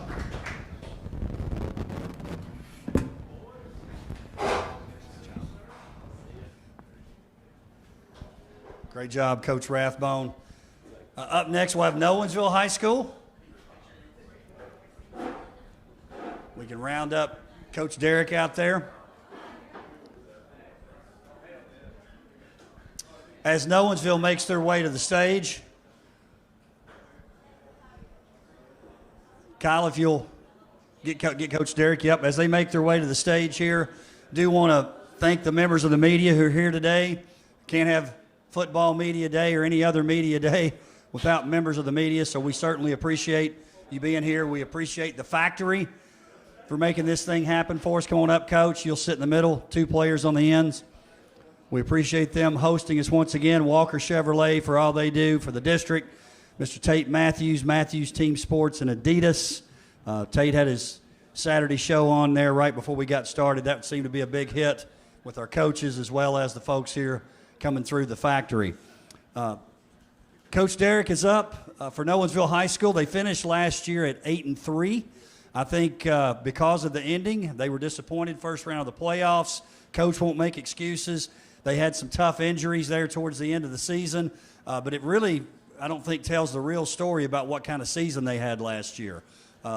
Obviously, we were proud of Page High School for making it all the way to the championship game in 5A. Centennial High School, Page eliminates Centennial in the quarterfinals, but Nolensville going into the playoffs, if they were full strength, I'll say it, Coach, they would have been in that mix as well. So they've built something really special out at Nolensville. The atmosphere is great there. It was the new school for a while. We don't even think of it that way anymore. Great athletic program, great school. Coach Derrick's a big part of that. Coach, if you would, give us a little introduction in terms of what the expectations are this season. Introduce who you have with you, and then we'll take questions from the media. Coach Derrick, Nolensville High School. All right, thank you, Darren. And thank you, everybody, for being here, and thank you for everything y'all do for high school football and our student athletes. Darren gave a pretty good intro there about our season last year and kind of how that went. Just kind of want to reiterate some of the things he said. As he mentioned, we were 8-3, kind of faced some adversity down the stretch there, and some things didn't go our way in those last 2-3 couple ball games. But again, no excuses. Got beat in the playoff game, first round of Tullahoma, and that's actually the first time that we've lost a first round playoff game, which was rather disappointing. So I think kind of the way the season ended and that playoff game has kind of fueled our team in the off season all the way to now. I think that that's something that we can use as motivation going forward. Coming off of last year's team, we returned 9 starters, 4 on defense, 5 on offense. So in a very similar situation that we were last year as far as the returners that we had. So there's a lot of opportunity on our football team, a lot of chances for people to step up. And starting practice last week, we started that process, evaluating different players and trying to get the best 11 that we can get in all 3 phases on the field.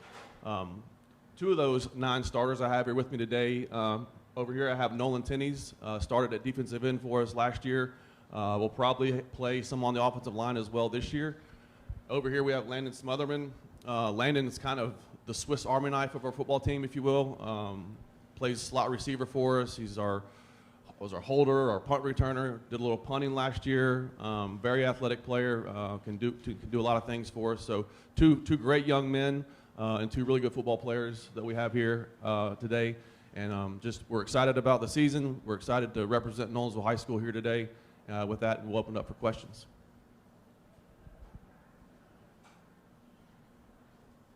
Joe, 615 Preps. Coach, you mentioned you only have 9 returning starters. Who are some younger guys maybe that got some valuable playing experience last year that you expect to take that next step forward? I'm talking maybe like an Oliver Bender, guys like him. Who are some of those guys? Sure.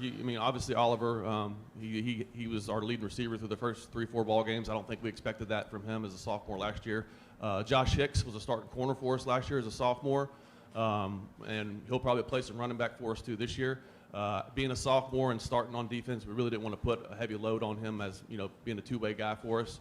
So I think those are two that stick out in the top of my mind right off the bat. And then you got some other not young guys, but maybe some guys that have waited their turn, like a Jonah Osborne or a Ben Leakchey or a Jimmy Marzullo, just other guys that just have played freshman, played JV, and now it's their senior year, and they may have an opportunity to step up. So I think those, off the top of my head, those are the guys that I think have an opportunity to step up for us. Coach KJ from 615 Preps, you talked about injuries.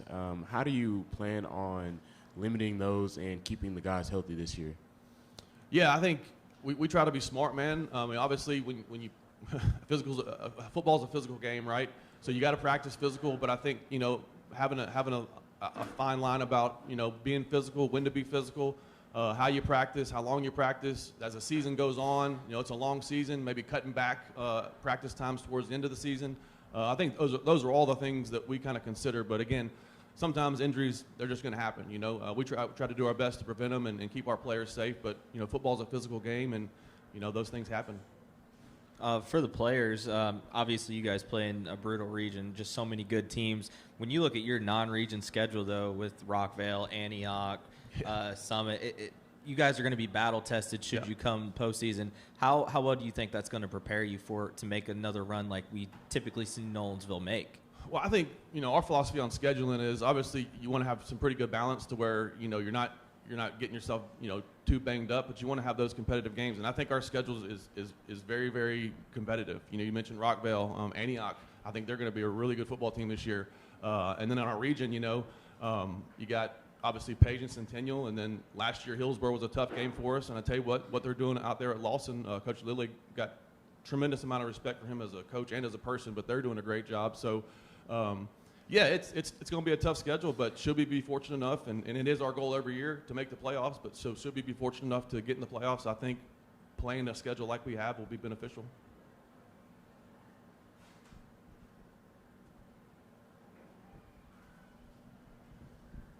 Hey, Coach. Charles with the Williamson Herald here.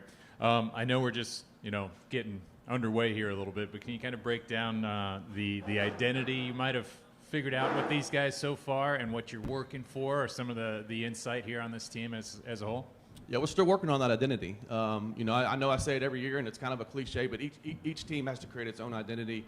I told them just actually the other day, it doesn't matter what happened in 2020 or 2022 or even last year. It's all about what this team is going to be about, and it's really not up to me, honestly, not up to the coaches. We're going to lead, and we're going to put them in the positions that we feel like we need to for them to be successful, but they have to make a decision each and every day to show up and create the type of identity that we want to have. But I think for us to be successful, we're going to have to be smart, we're going to have to be disciplined, and we're going to have to be tough. We play, as we just mentioned, a tough schedule, a physical schedule, so we're going to have to be both mentally and physically tough. We're going to have to be focused and play with discipline, and then we're going to have to play really, really hard.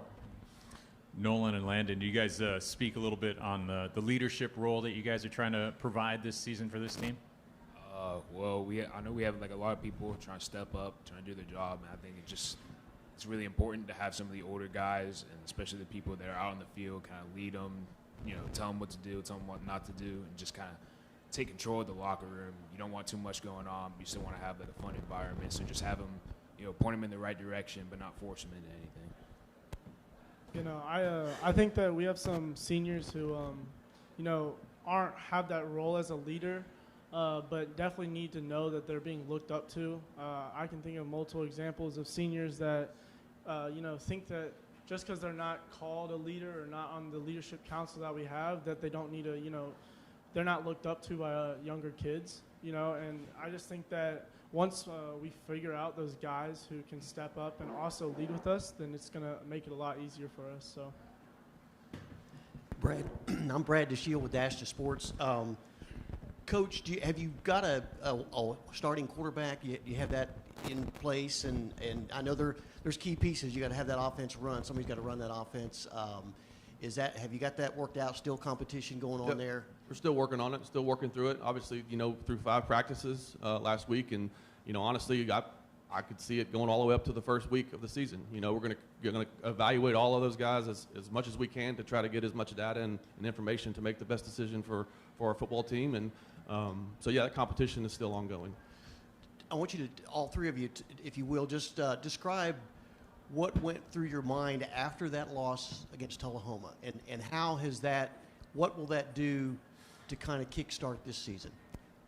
We had a lot of adversity, like Coach said, at the end of the year. Losing the first round of playoffs is never what we intended to happen or wanted to. But there was a lot of things that we can control in that game that we didn't execute on. There was a lot of missed plays, just like not really working together as a team. I think maybe part of that could have been just because of so many injuries. We're having different people come in filling different roles that they're not used to. But it's still kind of like an execution thing for us. Like, we had chances and opportunities to win that Tullahoma game, and we just didn't take advantage of them. And that's the one thing that I would say that I was pretty disappointed in how the season ended. I knew that we could play better than how we did. But I'm still proud of how we fought. We didn't give up on any play. We were in there to, just about the last snap. I think it just comes back to, the adversity that we face. We can't let it, overcome our team. It's just we got to keep going on. Next person, next man up, and just keep fighting, every single play. Coach Tom Krager, Tennessean, mentioned this with Coach Rathbone, with Paige, who's starting a third straight year with a new quarterback for you, third straight year with a new quarterback. What changes with the offense, if anything, or is it still, hey, you guys know the system? What's it like? Having 3 straight years, 3 different ones. Yeah, I think that you have your scheme and your philosophy offensively, and I think you and I talked about this at the other media today, but it all starts with a quarterback. You want to have your philosophy and your scheme, and you're going to run what you run. You're going to do what you believe in, but at the same time, you got to kind of cater it to the skill set of your quarterback. And I think it all starts with the quarterback. So what does he feel comfortable doing? What does he have confidence in? And then what is his skill set? Is he a runner? Is he a dual threat? Does he like to sit in the pocket? So I think you're gonna kind of do what you do, but you're gonna cater it to whoever your quarterback is. I think it is an extra week of practice before you got the pads on. It seems like later than normal. What have you guys taken advantage of that? Is it a good thing? Maybe an extra week with, just getting to know each other before you put the pads on. Yeah, just an extra week in the weight room. An extra week to get some 7-on-7 work in if you want to. But I kind of liked it better last year with the way the calendar fell, not having as many weeks before the actual practice starts. But it is what it is. Can you talk about the region? Obviously, it's a tough one. We got Paige and Centennial and yourself and Hillsboro, who seems to be on an uptick, and then I think James Lawson maybe surprised some people for being a first-year school. How battle-tested in the way I think the TSA has done these schedules is really back-heavy. Yeah. Is it tougher? Is it good playing the most important games at the back end, or would you rather have? I think obviously we have Paige on the back end, so that's a big region game. Then we got Lawson on the back end, but and like as you mentioned in our region, I think it's a challenging region. Like I said earlier, we got Centennial and Paige. Very familiar with them being in the same county. And then last year, Hillsboro was a tough game for us at our place. We got to go there this year. Coach Lilly's doing a great job at Lawson. So every week's going to be a challenge for us. And again, hopefully those challenges we can come out on top in those games, and it'll make us better prepared for the playoffs.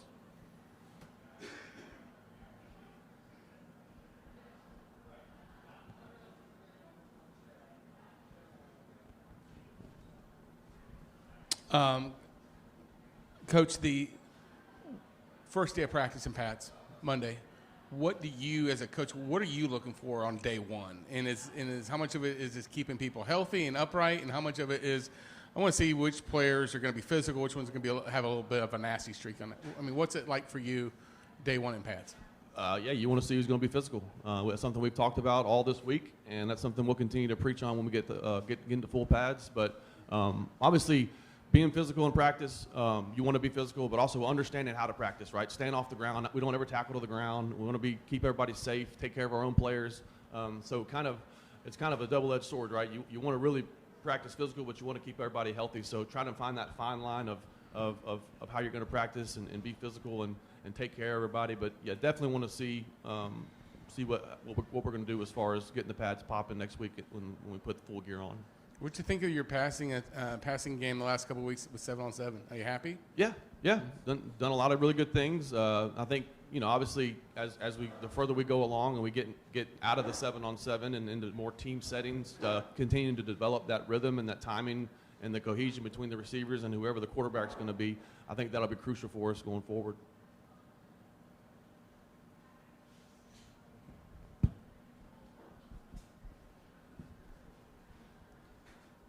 Charlie Bateman, Williamson Herald. Coach Derek, Nolensville is a really growing area. Do you feel like it's not that long before your team becomes a 6A school? It'll happen at some point. I don't know if it'll be the next couple years, but our school's built to be 6A numbers in the way that Nolensville's growing. Obviously, I think next 2, 3, 4 years maybe that will eventually be bumped up to 6A. Yeah.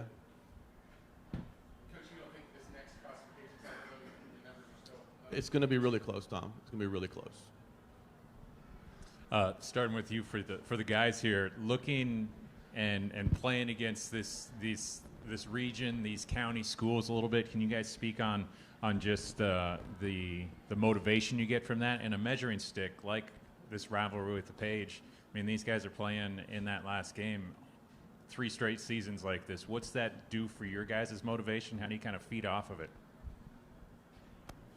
I mean, obviously, we have a tough schedule, and the motivation kind of behind it is just, never quitting. Even, as Coach Derek was saying, when you get farther into the season and we're having these tougher opponents, it can get hard on the body and just like on the players themselves. Like, that's when injuries are, more, apparent to happen. But I mean, I think what they have at Page right now is probably like one of the best programs I've seen in a while, and going up against those guys, I've had a lot of good friends that go there, a lot of teammates that have switched to that school, and just going up against them is honestly the motivation. Having like the friendly competition and like the drive to want to win those games. That's what I kind of think about when I'm playing those games. So. I'd say I'm pretty excited to play these, tough teams. People think that, we're going to have to prove ourselves, and like I know we are, just kind of show, how we've grown from the past season. But I think it's really just exciting to show everybody who we are. We're not, the same team as last year, and not the same team, the year before that. We're our own team. We just got to prove it every time we play.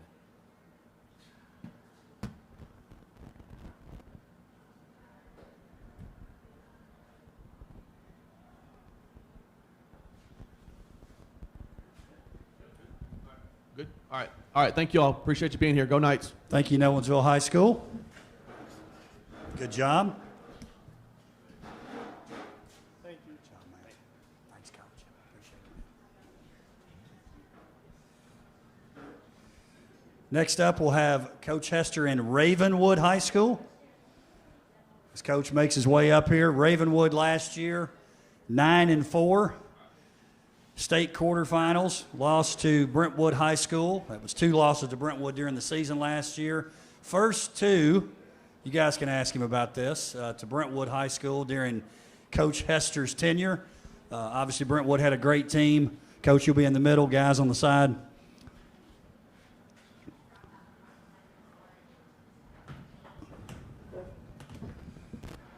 Brentwood, in the next round, the semis, lost to the eventual state champion, Coach has a lot back. I think it was the last couple years been a little bit, I say building, they won 9 games last year. But this year is a team a lot of people are obviously talking about here in the preseason. I know Coach Hester is very excited about this team and what they can do, obviously playing in a great league. I've got a great schedule. They start off with a team that a lot of you will recognize. I know they're excited about that. And one thing I've always appreciated about Coach Hester, and you can say this for most of our coaches in WCS, all comers. He'll play whoever wants to play, not only in this area, but outside the area as well. And the results, I think, have a lot to do with that mindset. Coach, if you would, give a little preview of the season, what the expectations are, talk about who's with you here, and then we'll take questions from the media. Again, Coach Will Hester, Ravenwood High School. Awesome, guys. Thanks for having us. Always a special event. I remember the first one of these. I think we were opening Nolensville High School, or the first or second year, and it was in the afternoon on a Friday and about 430 degrees out there. So such a blessing to be indoors and in the air conditioning today. But,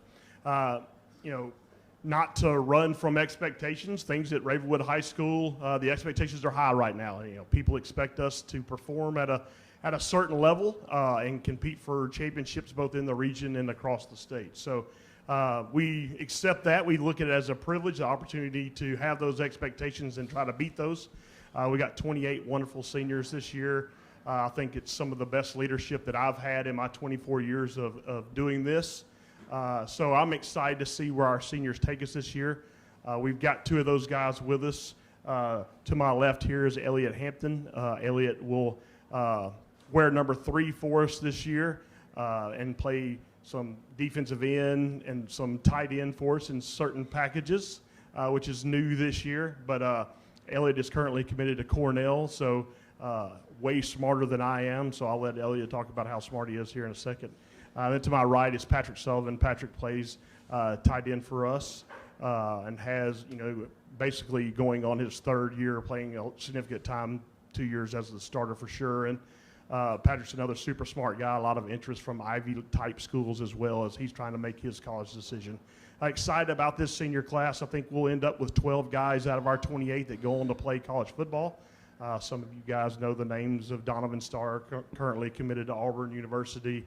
Kyle Larkin and Ben Hubbard both have a bunch of Division I offers. Ben's currently committed to Middle Tennessee State. And, we've mentioned these 2 guys and their opportunities. We got other guys like, Lane Summerall and Max Kemple, and, the list goes on and on of guys that are going to have a chance to play. So excited about that, excited about the season, opening it up to what you guys have for us question-wise. Joe with 615 Preps. Coach, you have kind of a great situation at quarterback with Femi, really experienced now after last year, Maverick coming back. How have those 2 guys looked here in the offseason, and what are you expecting them out of them in 2024?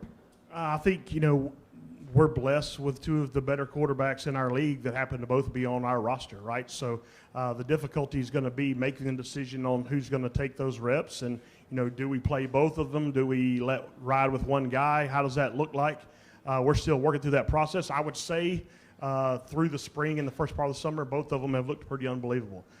Super excited about what that holds, but now we're 2 days in to wearing, or 3 days into wearing shoulder pads. The real football is beginning. Everybody looks good throwing when there's no threat of getting hit. Only the stopwatch can sack you, right? And now you got people like Elliott running at you. Obviously, it changes things. So, we got 4 preseason games. That'll tell a lot of the tale. We all got to get through that healthy, right? That's a big key. You probably heard that 1,000 times today. But we are blessed with 2 what we would call starter-level quarterbacks.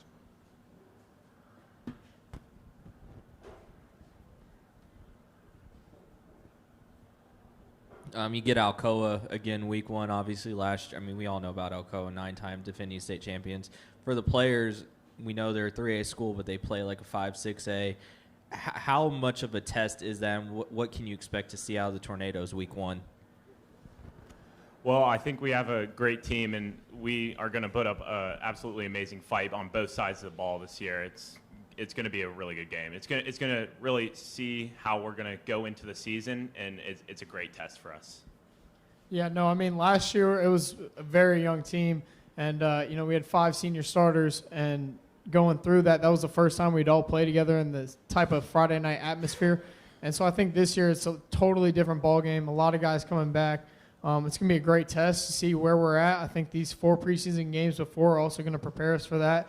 And, no, I'm truly excited for what's to come in Knoxville, come August 23rd. I think one of the positives is to kind of build off of that. If you're going to be successful the way the Tennessee State high school playoffs are built, you're going to have to get on a bus and you're going to have to travel 2 or 3 hours to play a very meaningful game. Just like we practice blocking and tackling and snapping and kicking and all the things, why not practice getting on a bus, taking a long trip, creating an itinerary that is different than what a normal Friday looks like? Why not be prepared for every step of that process?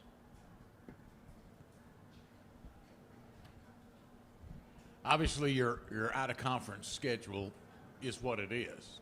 Talk a little bit about your in-conference schedule. Is this, in your mind, you guys, is this still the toughest region in the state, period?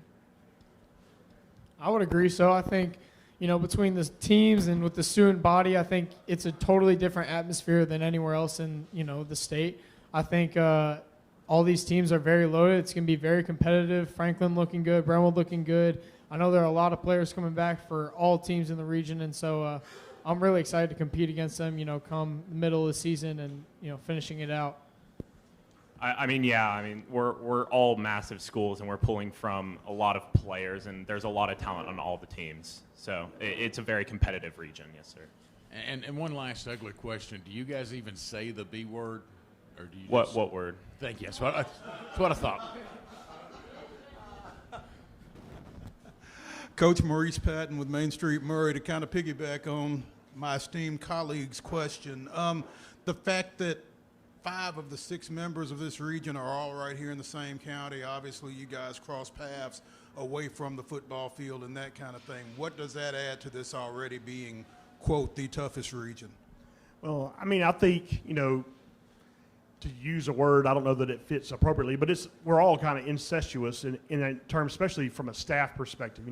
Clint Finch was a Ravenwood coach. Paul Derrick was a Ravenwood coach. We all kind of spend time together. You were a Nolansville coach. I was a coach of that B word too. So, it's all kind of incestuous. We all know each other very well. We all spend a lot of time together. I would call Brian Coleman and Jamal Stewart 2 of my best friends. So, it is difficult to play those people on Friday night because you care about them, and most every other Friday night you're rooting for them. But you also know it's an unbelievable opportunity for these kids to play in front of the student bodies that we have, to have things like WCS game days and outside the lines and all the things that allow our players to get notoriety and have an opportunity to be on social media and all of that. I think Williamson County does it about as good as anybody possibly could.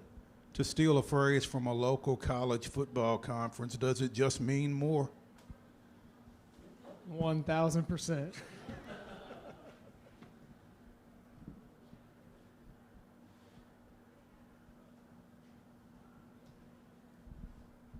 Brad DeShield with Dash to Sports called many of your games against Independence, and it's always that offensive line, defensive line that Ravenwood always has prided itself on, or at least if you're looking from the outside in, that's what we look at.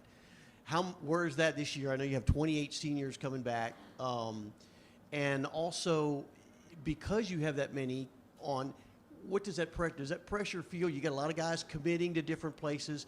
Is that kind of in the back of your mind pressure, like, oh, we got to do good, especially game time, or do you just kind of put it on the side burner and say, let's just go do business? Elliot, being part of that group, why don't you take that? On the defensive side of the ball, we have 3 guys that all, including myself, that all played last year, and so we have a lot of skill and talent there. And then on offense, we have 5 seniors ready to run the ball, and so there's a lot of talent there. But in terms of playing games and being a little stressed out by the talent that we have on there, we just put it aside and hit people.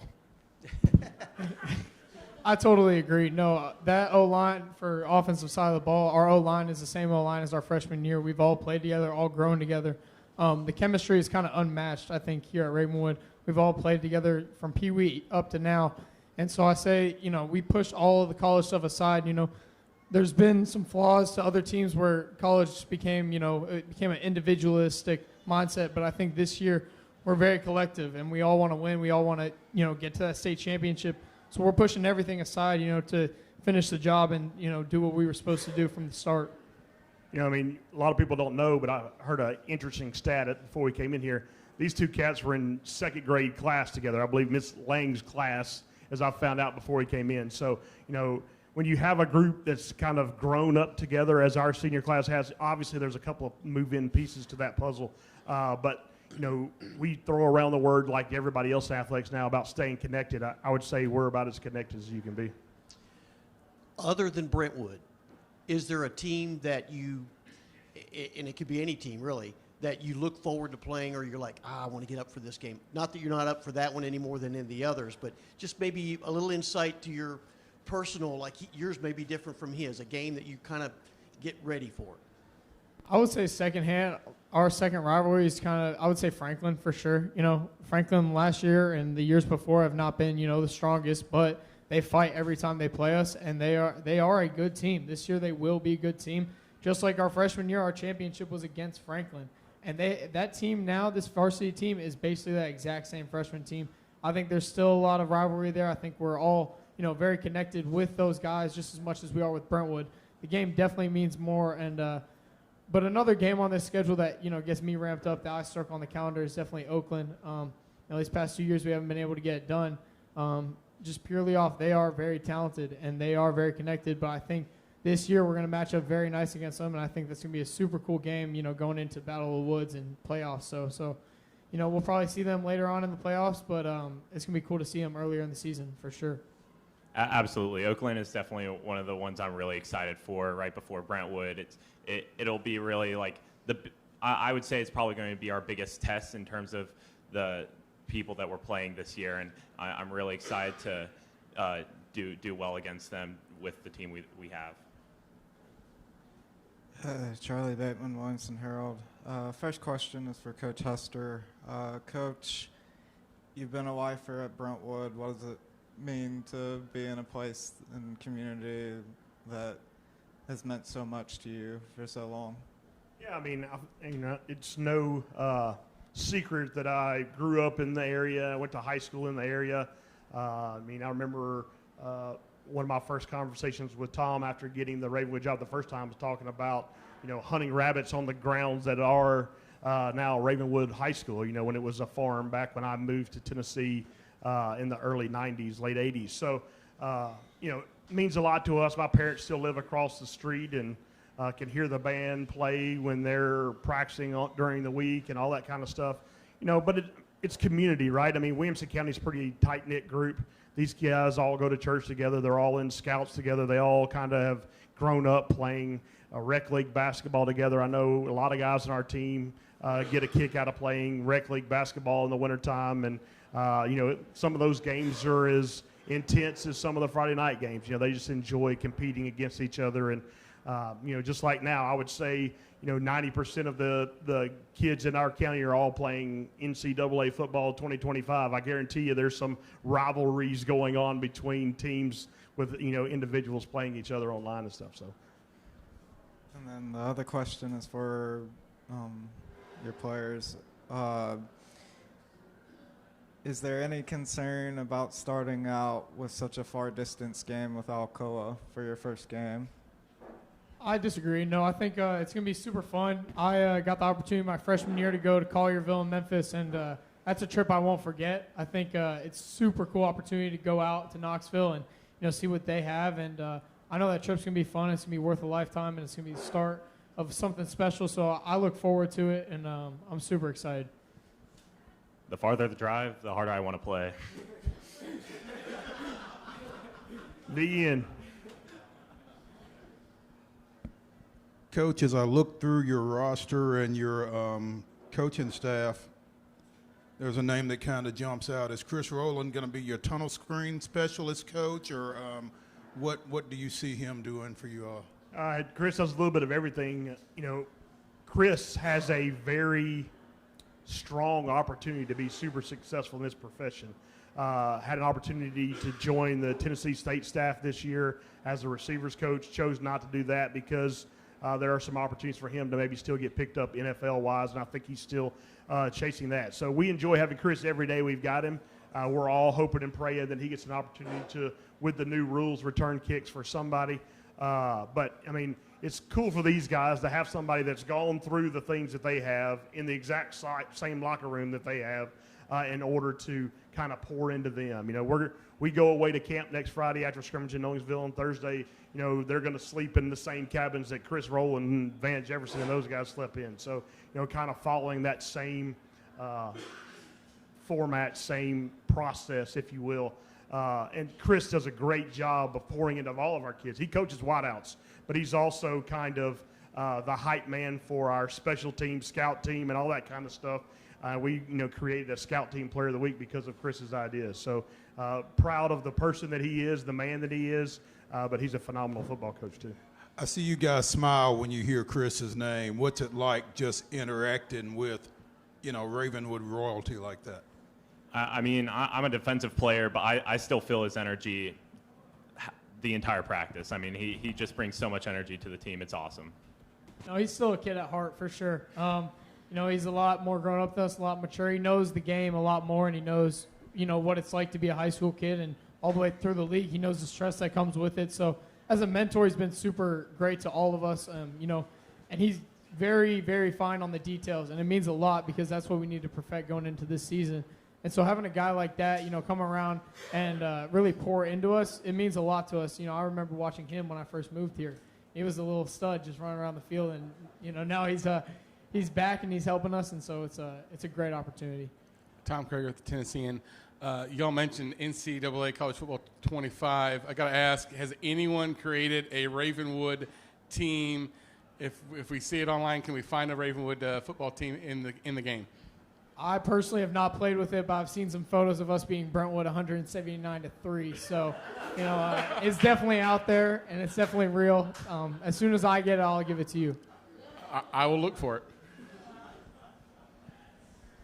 Want to back up just a second. Something you said a few minutes ago, Coach. In your 24 years of doing this, you've seen the changes, specifically game day, Williamson County preseason stuff. You've got all the media folks here, social media, the internet, all this that has come about. Has it affected the way you approach young men, your teams? And your maybe not necessarily your coaching, but your style and how you try to get through to them. Yeah, I mean, yes. I mean, it's made us adapt and change. I mean, I think people have talked all the time about how it was impressive how Coach Saban was able to reinvent himself with all the different things that came along during his time. You know, I think if you're not building the brand of your program, if you're not in today's day and age of people, you know, moving to certain areas because they want their kids to attend schools in a certain area, whatever, you have to have a footprint that's kind of noticeable. I think Ravenwood has done a pretty decent job, only being in a school for 22 or 23 years, to kind of have a footprint and some name recognition. And I think social media has done a lot of that. I think early success back to Coach Rector's days and all that have done a lot of that, and kind of you know, we're on a little cycle here where we're about, you know, every 10 years, you know, you kind of catch lightning in a bottle. You know, we're coming up on those years right now. So I truly believe that kids have more information about your program. You know, I get a text message every so often from a kid currently in our program that's watching a YouTube video that may have been created in 2014 or 15 of behind the scenes of our team. So but everybody has a little bit more information about what you're doing and what's going on. And I tell parents all the time when they're looking for a prospective school, you know, we are who we are when you Google us, right?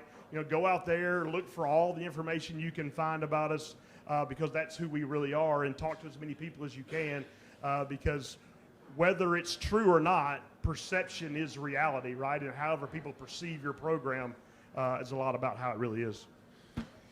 Coach Dana McClendon, WAKM. This question's for the players. The last time you guys were in pads on a Friday night was a tough loss in the Brentwood game in the playoffs. If you could move that game up to game one, would you? And if not, are you looking forward to building to that game? I think the energy of keeping it the last game really excites not just the players but the whole student body at our school. I mean, having it the last game, our big rivalry, it just really builds it, especially a home game this year. It's going to be awesome. Yeah, no, I like the anticipation. I'm eager to get to that game, and I like to stay eager to get into that game. That's the game that, I'm looking for all year. No matter what, they're good or bad, they're still going to put up a fight. It's going to be one of the best games, you're going to see. And I'm super excited to go and have that at the end of the season and, go into the playoffs with hopefully a win on our back and finish out the regular season. Coach, listening to Joe's question about the evolution of high school football with social media and the internet and everything else over your 24 years triggered a question. Do you find yourself dealing with athletes and with their families differently than maybe you did when you first came into this profession? Yeah, absolutely. I mean, back in the day, I was stacking 13 VHS decks on top of each other to make highlight films to send out to coaches, and now we're able to attach a link to a text or an email. And obviously that the collegiate recruiting thing has changed quite a bit. We're having people that we're navigating through the life of NIL with and getting them involved with people that may can help as far as financial planning and all that kind of stuff, so that understanding that any money that you receive may need to be taken care of smartly and not wasted. And so conversations are completely different, right? But in the end, parents care about their kids. They want the best for their kids, and conversations that we generally have are around doing what's best for their individual child. Great job. Thank you, Coach Hester. Ravenwood High School, good job.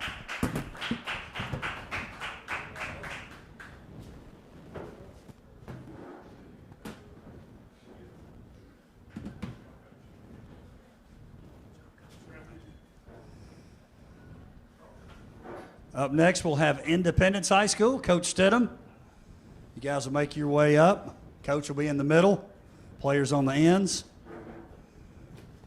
Everyone will have their own mic. Before we get started, I do want to thank again our members of the media for being here. You don't have football media day or basketball media day or any kind of media day without media members, so we do appreciate you being here. I want to thank Lance and Will from WCTV who are live streaming this thing for us. I know folks will be not only watching it live, but going back and watching it as well, so appreciate all you guys do. Appreciate the factory. Great place to have this particular event, Mojo's Tacos. We've been here several years now. Very accommodating to what we try to do here, so we want to thank them again as well. Coach Stidham, last year a playoff team, and that's no small achievement playing in the league that we play in. A lot of coaches have talked about that before you got here, Coach, about, hey, step one is let's get in the playoffs. Let's make sure we get in the playoffs and give ourselves an opportunity, whether it be the 1 seed, the 4 seed, doesn't matter. Let's get in, because if you get in, you got a chance when you play in this particular league. Coach now got a few years under his belt in WCS. He's not the rookie anymore. He definitely epitomizes what we try to get in our district, in our county, in terms of a coach and a staff member. It's somebody who's all in and who is a great role model for not only his team, but also the school. So I know I really appreciate Coach Stidham and all our great coaches in this league. And no one cheers for success more for Coach Stidham than I do, because he's a guy that does it right. So looking forward to the season for Independence High School. I know Coach is excited about it. Coach, if you would, give sort of an introduction on what you expect for the season, and then also talk about these players. And I know you guys are going to ask. You'll take a look at that schedule. Coach Stidham is not worried about playing tough competition. He says you may as well get ready for it, because that's what you're going to have to do to be successful in the region, but also in the postseason. So Coach Stidham, Independence High School. Thanks. He said all those nice things, and then he ends with that. So that's all right. We'll call it even, Coach. I understand. First, let me introduce who we have here. This is Cole Romine. Cole last year was a slot back for us, and we've moved him kind of to one of our outside receivers, and he'll be one of our guys that'll play some both ways. So he'll play receiver and also some safety and defensive back for us. Just a great representative of what we want. And then Russell Gargis will start on our offensive line and could also play some on defensive line. What the difference is Cole started every game last year. Russell's getting ready to start his first game against Oakland. That'll be a senior, but that's what we want. You talk about someone that's developed in our program from his sophomore to his junior to his senior year. He's the perfect representative of that. And so they're kind of two different levels of what they've done last year, but they're all into what we want to do as an Indy football team. And a good problem we have right now as a coaching staff is it was hard for us to pick the two guys to come. And we sent Andrew Bingham's our punter who's committed to Air Force. He's on the cover of the media guide. We had a Titans media day, and we sent Eli Bauman, who's our leading returning tackler, and we sent Taylor Lawrence, who's a returning corner that's committed to Middle Tennessee State this summer. And so then we kept going. We have more. And so it's a great problem to have. I don't know that we have the, there's not Ty Lockwood and Trey Hartwell, some of the, quote, stars when I first came here, but we're excited about our team and the unity that they have, and they're willing to play for each other. And we know our schedule's tough, but we get excited about it. And this team, I told them last week some of the hard things that are coming up, and they started getting excited. And so when teams like handling that and like adversity and like facing those difficult things that we're going to face, it gives you a chance to be successful, and we're excited to get started here in the next few weeks.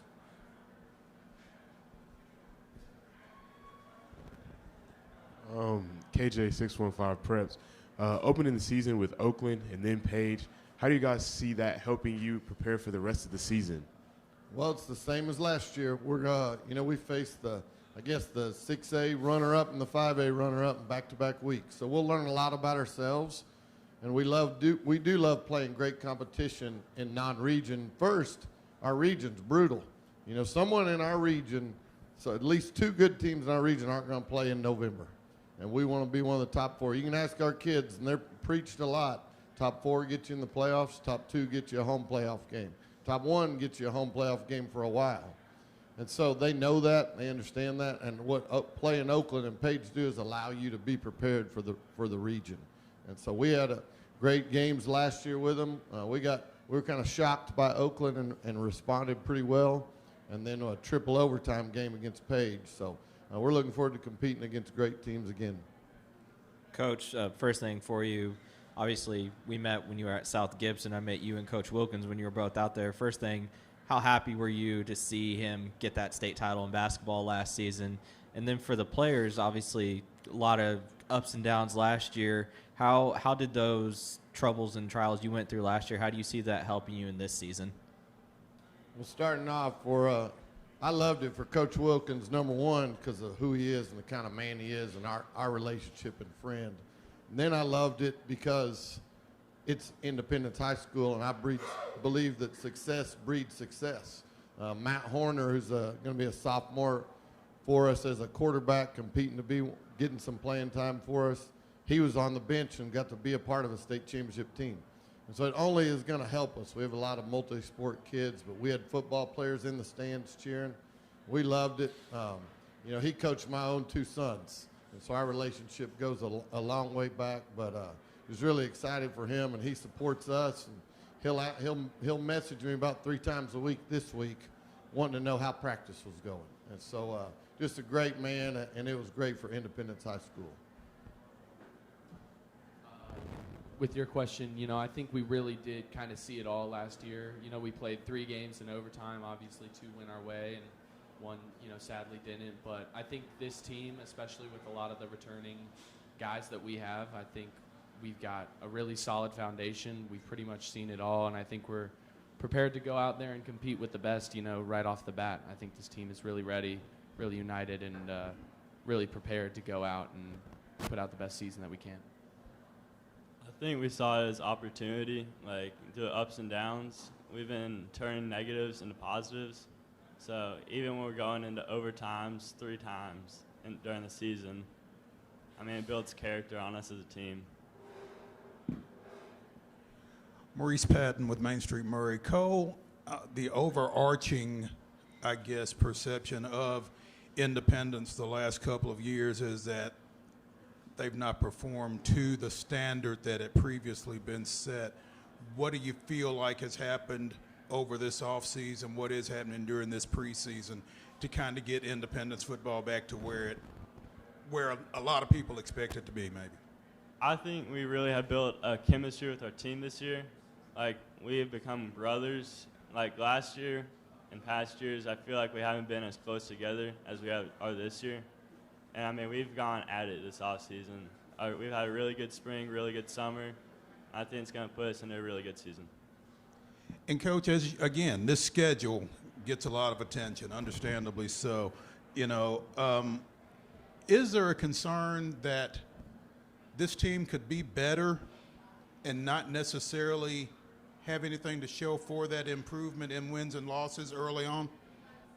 Not a concern, no. We're going into every game expecting to win, but the first one that really counts is Franklin in week 4. You know, whether you're 0-3 or 3-0, it starts 0-0 right there, because the non-region games only come into play is if it's a 3-way tie and you've all beaten each other for seeding. And so now we like playing it. We didn't just schedule Oakland. Let's see where we stand. We're going to show up. I guarantee you these kids are planning on winning it. And so I think it's a great opportunity when we finish. We could probably find 3 teams that we could just beat and then lose to Franklin by 30, and all of a sudden we're 3-1. It makes us, well, at least our record's 3-1. It's not about, someone asked me this week, so what's your career record? I have no idea. I could probably add it up and figure it out, but I don't know. You know, our goal, how good can we be in November, and then how far can we go, and that's the steps we're trying to take. Coach Dana McClendon, WAKM, could you speak to how many returning starters you have, and maybe a little deeper than that, if you don't have a ton of returning starters, how many kids are going to start this year that got a lot of playing time last year? That's question 1. Question 2 is, how do you take a 5-6 team that got to the first round last year and take it deeper this year, particularly given this schedule? Sure. First, we returned 4 starters offensively, 2 on our offensive line. They'll both be juniors, Caden Liebler and Siler Green. Whenever you return an offensive lineman, you get excited. Now, also, as far as who's going to play a lot, I hope at a school our size, we always lose a lot of starters, because I hope we're senior heavy in who's playing, and that they're building up through just like Russell has. So we have 4 coming back. Cole is a returning starter also, and then at receiver is Q Stansel, someone we're really excited about. He's an unbelievable offseason that can do some great things for us.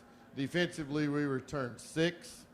We have at corner, we have Taylor Lawrence, and Garrett Peevler is coming back. At linebacker, we have Austin Oakes as an inside linebacker, and Eli Ballman. We talked about our returning tackler, leading tackler coming back. He played safety. We're going to move him more into the box and play linebacker for us. And then also on our defensive line is Will Giffen is coming back for us. And then Calvin Wall's a young man that didn't start for us. He did on special teams, returned to kick the opening kick against Franklin that allowed us to win a game that decided we got to go in the playoffs. So Calvin will play a lot on both sides of the ball. Blaze Katina is another outside linebacker that returns.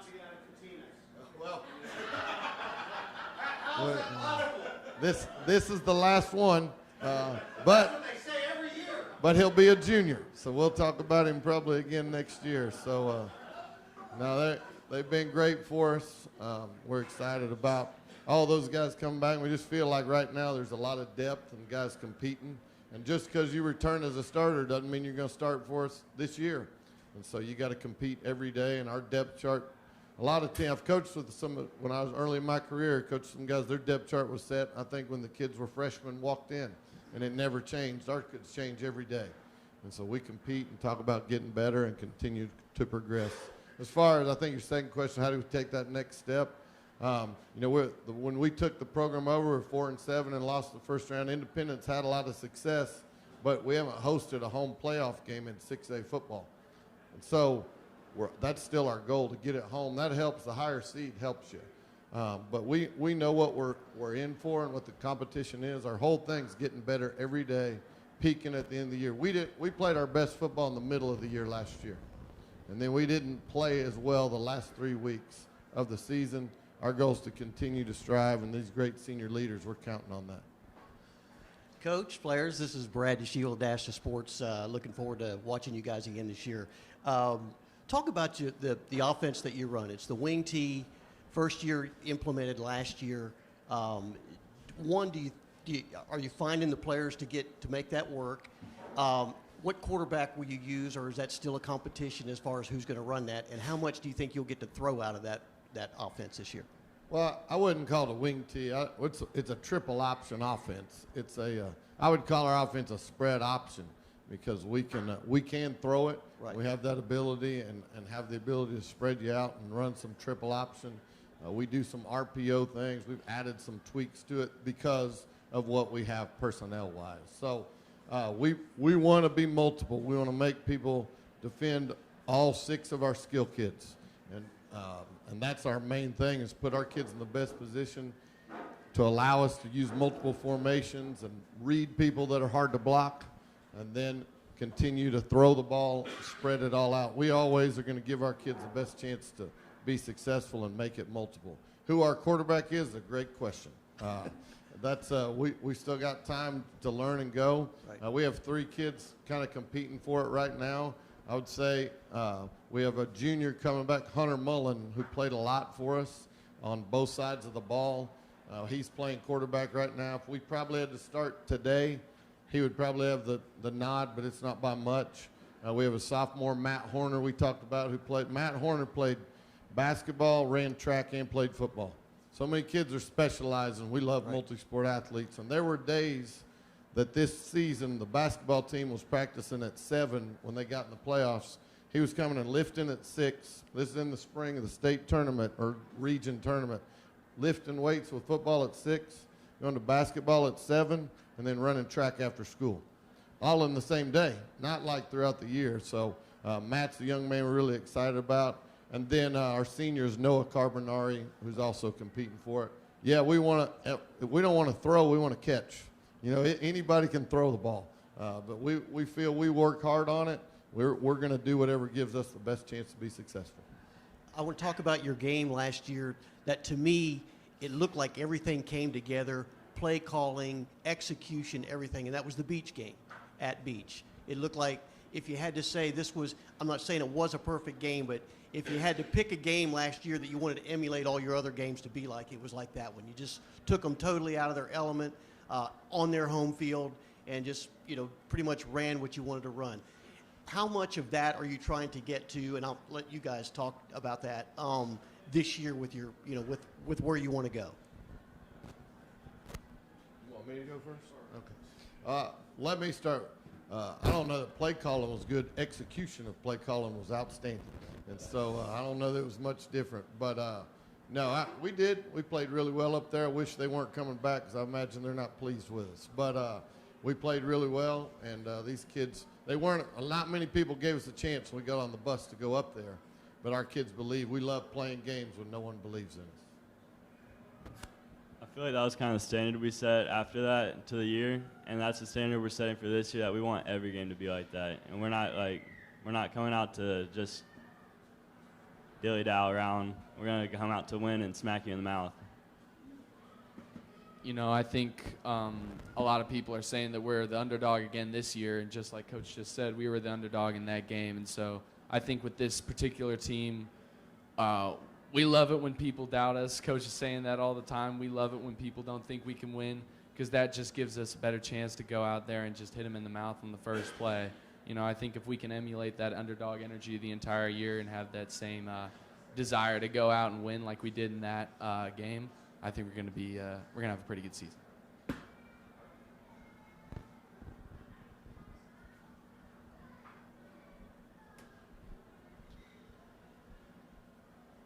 Coach Stidham, this question is for you and your players. Start out with 2 teams that have made it to the state championship game recently in Oakland and Page. How do you feel like playing teams like that helps your program for region and obviously beyond? Well, one thing, no, in our teams in our region aren't afraid to play those two. You know, Ravenwood's playing Oakland. Brentwood's sure not afraid to play people. Summit played Beach a couple years ago. Franklin plays Mount Juliet. I mean, it's everybody. And so we got to be ready to go. It just happens to be the first two games, which I think helps our whole off season, whole summer, because if you're getting ready to play a team, you know, those Power 5 teams in college football are getting ready to play some FCS team. They're probably not working as hard as these kids because we're getting ready to strap up against Alabama. You know, I mean, that's what we're in for. And so I think it helps us, gets our kids excited. And they would rather play. I think any kid in your program would rather, that's worth anything, that wants to compete, would rather play your Oakland than someone you can just show up and beat. I would hope. Go ahead. I think it really makes us like put in the work in the off season and make us want to work even harder, because that's going to be our first game and that's going to be our standard to the season that we want to put on. And I mean, we just got to put the foot on the pedal and go. I mean, to be the best, you gotta play the best. And I think with the region that we're in, you know, we have to do those extra things. We have to play those sort of high echelon teams to prepare for that sort of competition that we face throughout the year. Because at the end of the day, it's going to be those two games and whatever else we have on the schedule that's going to prepare us to not only play the teams in our region and secure our spot in the playoffs, but then to also push us forward and into November. And I think we learned a lot last year playing Oakland. I think probably after about 7 plays, we're down 21-0. I thought they're about to set a national record scoring against us. And then in the middle of the third quarter, we're down 7. I mean, our kids competed. They weren't afraid and backed down, and it helped us when we went and played those other teams. So just love coaching these guys and the way they compete.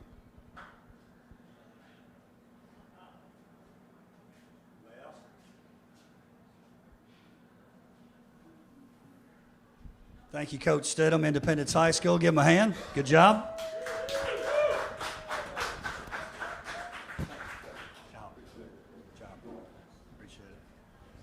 I was just glad that Coach Stidham actually mentioned the name Summit, so I didn't feel too bad. He wasn't doing like the Ravenwood, Brentwood folks. They just give letters. Next up, we have Franklin High School. Coach Josh Adkins in his first year. This is his first time here at Football Media Day, so y'all make him feel welcome when he comes up here. Coach, you'll sit in the middle. Players on the end. A couple years ago, that was Coach Stidham, first year at Independence. Last year, Coach Stewart at Centennial High School. We have one rookie in the league in terms of being a head coach in WCS, Coach Josh Adkins. I know we're excited about you being here, Coach. Franklin High School, as many of you know, past few years, fallen on tough times, had a long losing streak, but at the end of last year, they finished the season with a couple of wins, one over Mount Juliet at Franklin that I don't think a lot of people expected to happen. Big senior class for this particular team. They've been a young team for several years, and you heard Ravenwood talk about this earlier. You guys weren't in here, but they know about this senior class, talking about this class coming of age, so to speak, and now this is sort of the year you've been building towards. Coach, if you would, again, welcome to Williamson County Schools and Franklin High School. We appreciate you being not only here in Williamson County, but also here for Media Day. I know this is a little bit different the way we do it here, but what if you would, Coach, just give sort of an introduction, tell the crowd about yourself a little bit, where you've been, also some expectations for the season, introduce who's with you, and then we'll take questions from the media. Josh Adkins, Franklin High School. Appreciate you being here. Thank you, Darren. Just kind of a little bit about myself. For the last 5 years, I was at Gallatin High School in various roles. Before that, I was at McNeese State as a GA with Coach Guidry, who's now at Miami. And then before that, I was at Florida Tech, coached defensive line, director of football operations. And then before that, I was at MTSU with Coach Stock as a student assistant. Expectations for the season is one thing I've been harping on is we're going to focus on the little things, right? I felt like once I got the nod, you know, I watched film for the past 2 years, and I felt like it was the little things that got them beat. Bad penalty here, wrong play, you know, there, as far as, you know, play direction or taking the, 6 inches too little, too far. kind of matters. And so for me, as this team, you know, two things I told them we're going to get better at is focusing on the little things and mental toughness. Because when I first got here, I told them the talent's here, right? They got the size, they got the speed, and I feel like it was just mental toughness and focus on the little things. Two little things that seem so trivial is the difference between winning and losing football games. To my left over here, got Thompson King, senior. He's my Swiss Army knife. I mean, linebacker, quarterback, kicker, receiver, etc. And on the other side over here, I got Sean Gatka. Call him Sweetness. I'm all about nicknames, so if I start calling kids like, who's this guy and what he's talking about, I like to build those relationships, so I give nicknames. So, Sean's running back, also quarterback, secondary guy, returners across the board. And I told the kids when I got here as well that the best 11 are going to play. At competition-wise, I don't care if it's a freshman or a senior, when they take the field, this is going to be the best 11 that can get the job done that's going to play for us.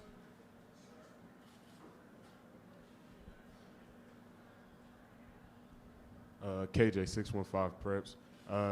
This is for the players. You guys finished the last season with back-to-back wins, with one being an undefeated Mount Juliet. How do you feel that momentum can carry on and help you guys this year? I think last year going into that Mount Juliet game, we really had nothing to lose. I think we kind of going into that game, we just put it all in, and after that, we kind of in the beginning of the season, we knew once we get that one win, we're over the hump, and we're just going to be rolling from there. And I think since that win, we've kind of got the momentum going into the next season. And throughout the summer, working with the guys, we know what we have, and we know we have what it takes. We just need, what he said, mental toughness and fix the little things.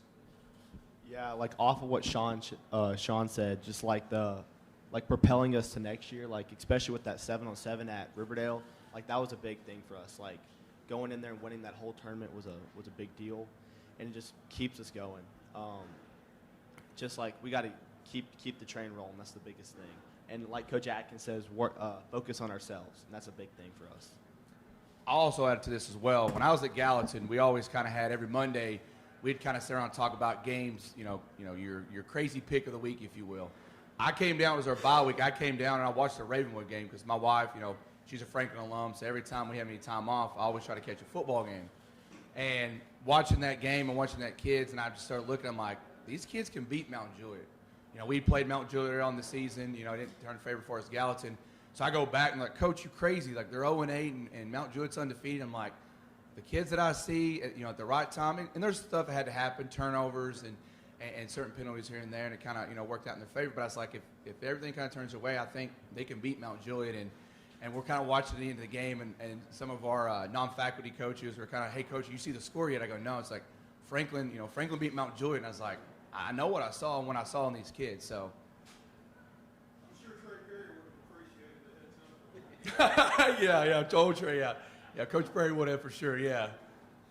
Joe 615 Preps. For the players, kind of along those lines, what has Coach brought to the team that's maybe been missing or lacking these last couple seasons that you guys can really build upon? Going back to what I said earlier, I'd say focusing on ourselves is a really big thing for us this year.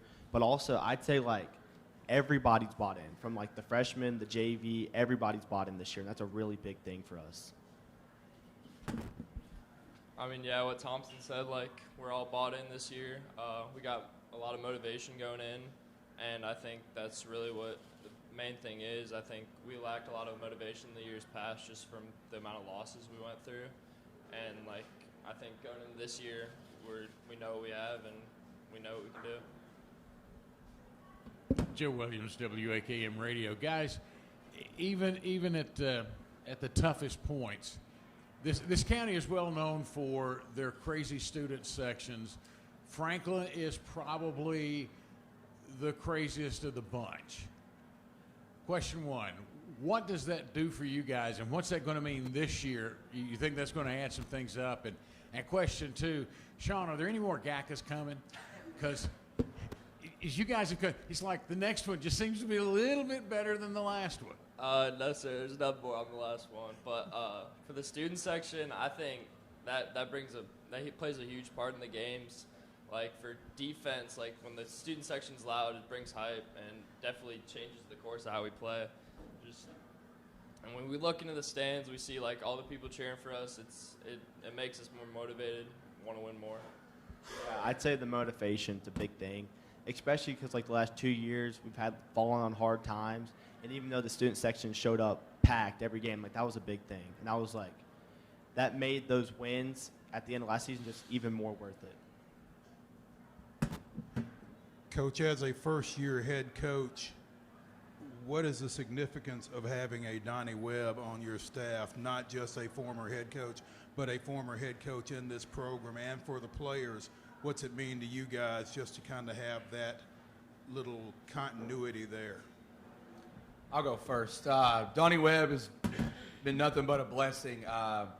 You think, as a coach who makes that plunge, as a head coach, you feel like, military, college, high school coach, and I've kind of done it all. I'm ready to be a head coach. And then you jump in, and you're just like, wait, I didn't think about this, I didn't think about that. So having someone like Donnie Webb who has, a decade plus of head coaching, over 25, 30 years of coaching experience, it's good to kind of bounce stuff off of, like, hey, what do you think about this, or what do you think about that? And what I love most about Donnie is, like, he'll tell you, he'll be like, I like that, or he's a little funny. He'd be like, you can do that, but that long but. I'm like, wait, okay, because he has a pulse of, Williamson County and the people and the community too. So it's, like I said, for me, he's been basically my rock as far as coaching experience and just, what does he think as far as the season going, and he's been, unbelievable for me. I think it's great to have Coach Webb on the staff because he really knows what he's talking about. He's been there for God knows how long, and I've built a relationship with Coach just because he's been there so long that like I've seen him just going to the games, watching my brothers, and it's great to be coached by Coach Webb on defense. I'd say a big thing for him is like the fact he brings a lot of insight to this region. He knows what teams like to do, and he's been here for forever, so he knows like what coaches prefer and like what they like to do. Coach, Dana McClendon, WAKM, welcome to Williamson County football. You get thrown into the fire quick. The players sitting next to you, I don't believe they've dressed and beaten Centennial as varsity players. Have you got that game? Obviously, that game's been circled. What can we, as in my case, the parent of a Franklin High School football player who played with your brother and Coach Webb and played for Coach Webb, what can we, as people who want to see Franklin High return to its flagship status, expect the first Friday night of this season? Yeah, that's a great question. When I got the nod as a head coach, I kind of looked at the schedule and I saw it out of the gate. Kind of leaned to my wife, and she was like, Centennial is a newer rivalry, and the older rivalry is Brentwood, just like how Gallatin, Station Camp was the newer one, and Hendersonville was on. So I kind of have the feeling for that. It has huge implications at beginning of the season because, number one, it's not a region game, but it is a rivalry. And, like you said, these guys are hungry for that first win, against a newer rivalry coming in their senior year. But I'll just kind of go back to, what I've told these guys. It doesn't matter if it's Centennial or, I think Indy's coach said it best too, or Alabama. Like, we take care of us. We're going to focus on us, do what we do well.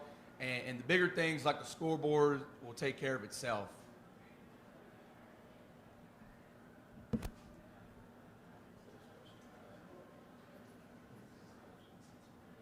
Okay. It's just a great start to the season. A big win in a game like that would mean a lot. It's a great thing to keep the momentum rolling. It's also just a great atmosphere to play in. That stadium's always packed and stuff, so it's just a lot of fun. I think first game against Centennial is already going to be hyped up. I feel like this year we got a lot of more hype going into this season. We know we can do more, and I feel like, I think we got it. Brad DeShiel with Dash to Sports covered Independence for several years and called their play-by-play games. Coach, welcome to Williamson County. Glad to have you here. You're sitting there with a great program. Everybody in this room has felt like, you know, at one point or another, Franklin was one play away from winning several games and becoming a playoff team. I know against Independence, I can go back to the last 3 or 4 years where, it came down to 1 or 2 plays. One was if I remember correctly, it was going for a 2 points. Donnie was going for a 2 points, which I commend him all the way. Just didn't work out. We won the game by 1 point. Yeah. What is it that you're going to bring that's going to make it different? I know you're talking about the little things, but is there anything different in the offense, different style of offense, anything defensively that might say, you know what, I like this from what Gallatin did or what we did at McNeese State or stuff like that? Yeah, it's a great question. You know, offensively, I feel like the one thing that I do really well is I try to find talent sometimes people overlook. And, you know, a kid who might not be the fastest but have unbelievable hands. And, like, I tell our kids, I don't care what it looks like, how it looks, we're getting 12 feet. The difference between winning and losing in the game of football is offensively, can we get 12 feet, 4 yards of play, and defensively, can we keep it to 9 feet? Offensively, you know, it's a little bit of this and that. You know, Coach Strout. You know, there's some things that I run some of his stuff, but I changed the names and kind of formations. Like, why would you do it? I was like, that's just kind of my take on it. You know, with McNeese being there with Landon Hofer, you know, he's part of the Mike Leach tree. Right. So, you know, not too much of a spoiler for that, but it's just a little bit.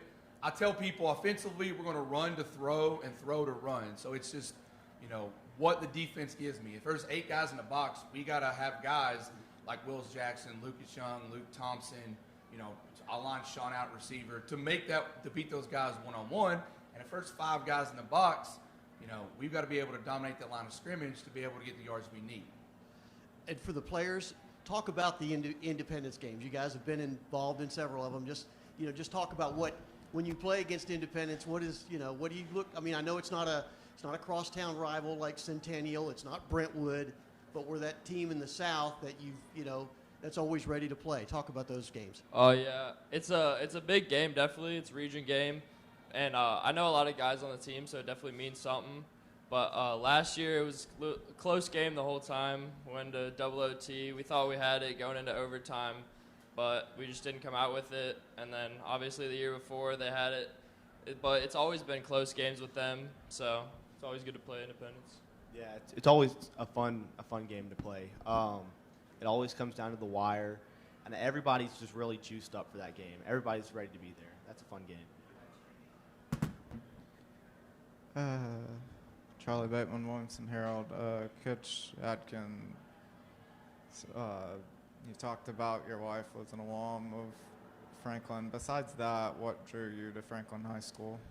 I mean, honestly, it was, besides Franklin football and just the lore that I knew about it, like I said, my wife graduated in 07, it's Williamson County football. Like, to me, I always think you look at, like, pockets of good football, and year in, year out, Williamson County is one of the top counties in the state that bring, deep playoff teams.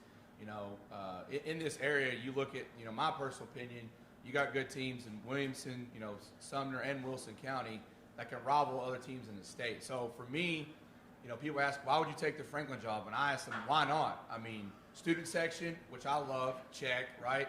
People who love the game of football, check. Players that to my left and right, check. I feel like it was crazy not to take the job because it's a situation where, with the kids being bought in and really focusing on little things like mental toughness. Like we have Coach Dunning, he's our strength coach, running back coach. He does quickness fitness. This is kind of key to me. So yes, we started afternoon practice to beat the heat, long practices, and so our weight rooms adjust a little bit. And at the end, Coach Dunning's like, all right, guys, let's go. And they're like, whoa, what about quickness fitness? And 3 months ago, the words quickness fitness would have struck fear. Oh, they'd be moaning and grind. And I'm like, they were excited to put themselves through pain because they're starting to believe that when you put yourself through that kind of pain, it pays off on Friday nights. And so for me as a head coach, to see them excited to do stuff that's going to put them through pain, I'm excited for Friday nights because of that. And then I guess Sean probably knew this question was coming, but Sean, with also being a lacrosse player, how has that helped develop your football skill? So I like to say that it keeps me well conditioned because I'm going to be playing both sides of the ball this year. I think a little bit more than last year, hopefully. But, yeah, it keeps me well conditioned because lacrosse is a lot of running. And if it's going into football season, I think even for the conditioning after practice, I'm always, ahead just because, lacrosse, summer lacrosse, I'm always doing lacrosse. So I'm always conditioning, and it just helps me throughout the year with football. To kind of add on to with that, I am totally in about athletes. I tell guys, play multiple sports. I mean, Tommy plays baseball too. You know, Luke Thompson, Lucas Young, Wills Jackson, they run track. You know, I got guys that play multiple sports for that reason because each sport's going to have its own dynamics as far as agility, conditioning, you know, challenging the body different ways. So for me, playing lacrosse, basketball, you know, baseball, track, whatever sport you can do in the off season to help you make yourself be a better athlete and a better football player, I'm always for it. Coach Tom Krager at the Tennessean. Y'all won the Riverdale 7-on-7 passing tournament. No one's going to say, hey, that you're now the front runner for the state championship. No one's going to say that 7-on-7. I get that. But for you, for this program, I mean, I think it's the little things. Mm-hmm. How important is it for you, for your team, for your program, for the message you're trying to get through to do well in a passing tournament like this, to win it? Is this kind of there's probably some teaching moments you can get out of that? Oh, 100%. For me, as Coach Rose kind of joke and say it's backyard football, it's 7-on-7, you know. But for me, I wanted to see, you know, how the kids compete. And, you know, we had very favorable pool play. We were undefeated there. We beat Shelbyville. That was a really good team. There was actually a moment there we were playing, and I think it was 7-0 at the time. But there was a play, I think it was actually to Sean, and the defense, everybody kind of stopped. Even the DC kind of stopped too because he said he tagged him short of the line. And you know, I was like, Coach, did he get him? He's like, yeah. I was like, that's fine. We'll bring it back and put it right here, 4th and inches. And the coaches and the players looking at me. I was like, hey, this is right here. This is mental toughness. This is adversity that I talk about, and this is a free opportunity to see that.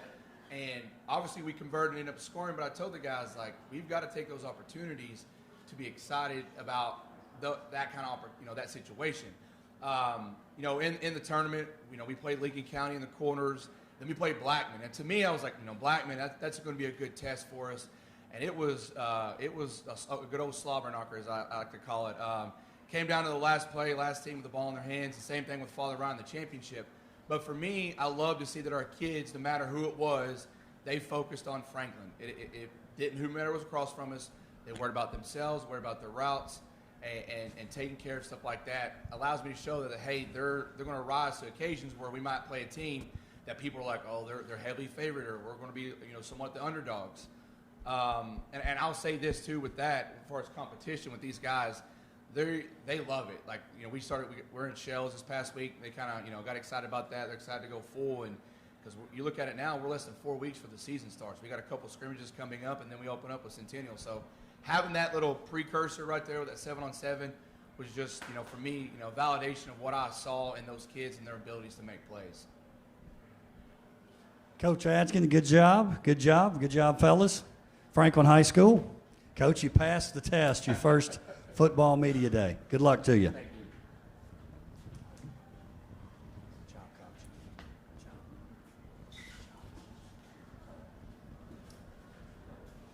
Last but not least, for Football Media Day 2024, we've got Brentwood High School, Coach Finch. If you guys will come up, Coach will sit in the middle. Got the players on the end. As they come up, over here. Everybody's got their own mic. A lot of talk during this Football Media Day about the season that Brentwood had last year. 13-1, first loss coming in the semifinals of the playoffs, the eventual state champion. Just a wonderful season for Coach Finch and his team to go undefeated, not only in this region, but to take it all the way to the semifinals. When you take a look at the schedule that they play, the teams that they had to beat to get to that level, it was certainly a season to remember, not only at Brentwood High School, but in WCS period, Coach. So congratulations on that. It's a new season. I know a lot of people are circling that last game of the year, The Battle of the Woods has now been moved to the end of the year. That game will be played at Ravenwood High School. A lot of folks feel like that will be for the region championship. Obviously, a lot of football to be played between now and then. But I know these guys, no matter what, will be excited about that contest. Coach, if you would, give us sort of expectations for the season, and then introduce who you have here with you, and then we'll take questions from the media. Coach Finch and Brentwood High School. As always, thanks so much to Coach Joins and WCS for taking the time to put this on. High school athletics is important to our communities, and I think anything that we can do to kind of bring attention to all of our athletes and the hard work that they do is a huge positive. Thanks to all the members of the media for being out here today. Again, your job is so important to these young men and their families. They just put in a lot of time and effort, and know that they're going to gain some recognition over the course of the year because of your guys' hard work. That means a lot to us. Really quick, on my left is Clayton Merrill. Clayton is one of our senior wide receivers. Clayton, one of the first freshmen that have been called up in a long time, so he's essentially a 4-year starter in our program. And Sam Ralston, I always want to say Stone Ralston because his brother was also a member of our program. He's our younger brother in our program as well. Another senior, really a 3-year starter for us. Really good offensive lineman, really good receiver. So I felt like both these guys who were program guys would do a good job of kind of being able to explain who we are and what we're about with our football program. We're looking forward to 2024. Football's one of those things where you spend so much time practicing in the off season that I don't care what the situation is. When the season gets here, you're going to be excited. Our off season started January 3rd at 5:30 in the morning this year. Okay, so you've got to imagine since January 3rd, a large number of our kids that weren't involved in other sports were in the weight room, on the field running some days when there was ice on the field, after school, spring practice, June, coming back from dead period. So to get close to the season starting is always going to be something that just causes a lot of excitement because you're finally getting to go out and hopefully see the fruits of all that hard labor that you've put in. Graduated a really good group last year, okay? Last year was a really special year. A lot of old kids, a senior-laden group that had a lot of experience under their belts, a lot of snaps under their belts, a lot of fun. This year, we do like a lot of teams, and if you look on our helmets, there's a little sticker, and this year it says it's build, the word B-U-I-L-D, build, because we chose that because if you look up the definition, I hate to be that guy like Webster says, but if you build, you're putting the pieces together and you're making something stronger, okay? And I thought that considering that we just lost so many kids that played a lot of snaps, that word really was a good way of describing what we had to do. We've got a lot of pieces that we've got to put together, okay? If we get those pieces put together as a football team, we're going to be a lot stronger. Really good schedule. Obviously, we're the second year of the scheduling cycle, okay? So everybody we played last year, the difference is last year, I was talking to Maurice earlier, we were fortunate that we had a lot of those guys at home, but now it's at BA, it's at Summit, it's going to be at Indy, and at Ravenwood, with also a very long trip to Henry County as well. So excited about the schedule, but we understand that whereas we had to win those games at James C. Parker Stadium last year, now we got to get on the bus and travel and show that we can do it on the road as well. Our kids, and if I had to describe where we are as a team right now, we've gotten better every single day out. Okay, that's what we talked about from January on. We just continue to get better. Okay, we really, I'll be very honest with you, as far as true full-time starters, there's one back on defense. Now, a lot of the guys that are stepping into that role this year played a lot of minutes last year, but if you sat there and said, okay, who started all 11 games or all 14 games last year on defense, one of those guys is back. We are fortunate on offense. We bring back 4 starters with a number of guys that played significant snaps for us. So it's a work in progress. We're getting to where we want to be. But the biggest thing is our kids continue to show up. All we talk about, and they probably get tired of me saying it, is we're just going to show up every day and get better, okay? And if we get on the practice field at 3, let's be better at 5:30, okay? If we're in the weight room at 6:30 in the morning, let's be better at 7:15 in the morning. That's kind of what we've built this thing on for a long time at Brentwood, and we're going to continue to stress that as long as I'm there at least, okay? Don't know if that's a good – we just got off the field from Mom's Day camp, okay? So I will tell you this. I think we're going to be a pretty good football team.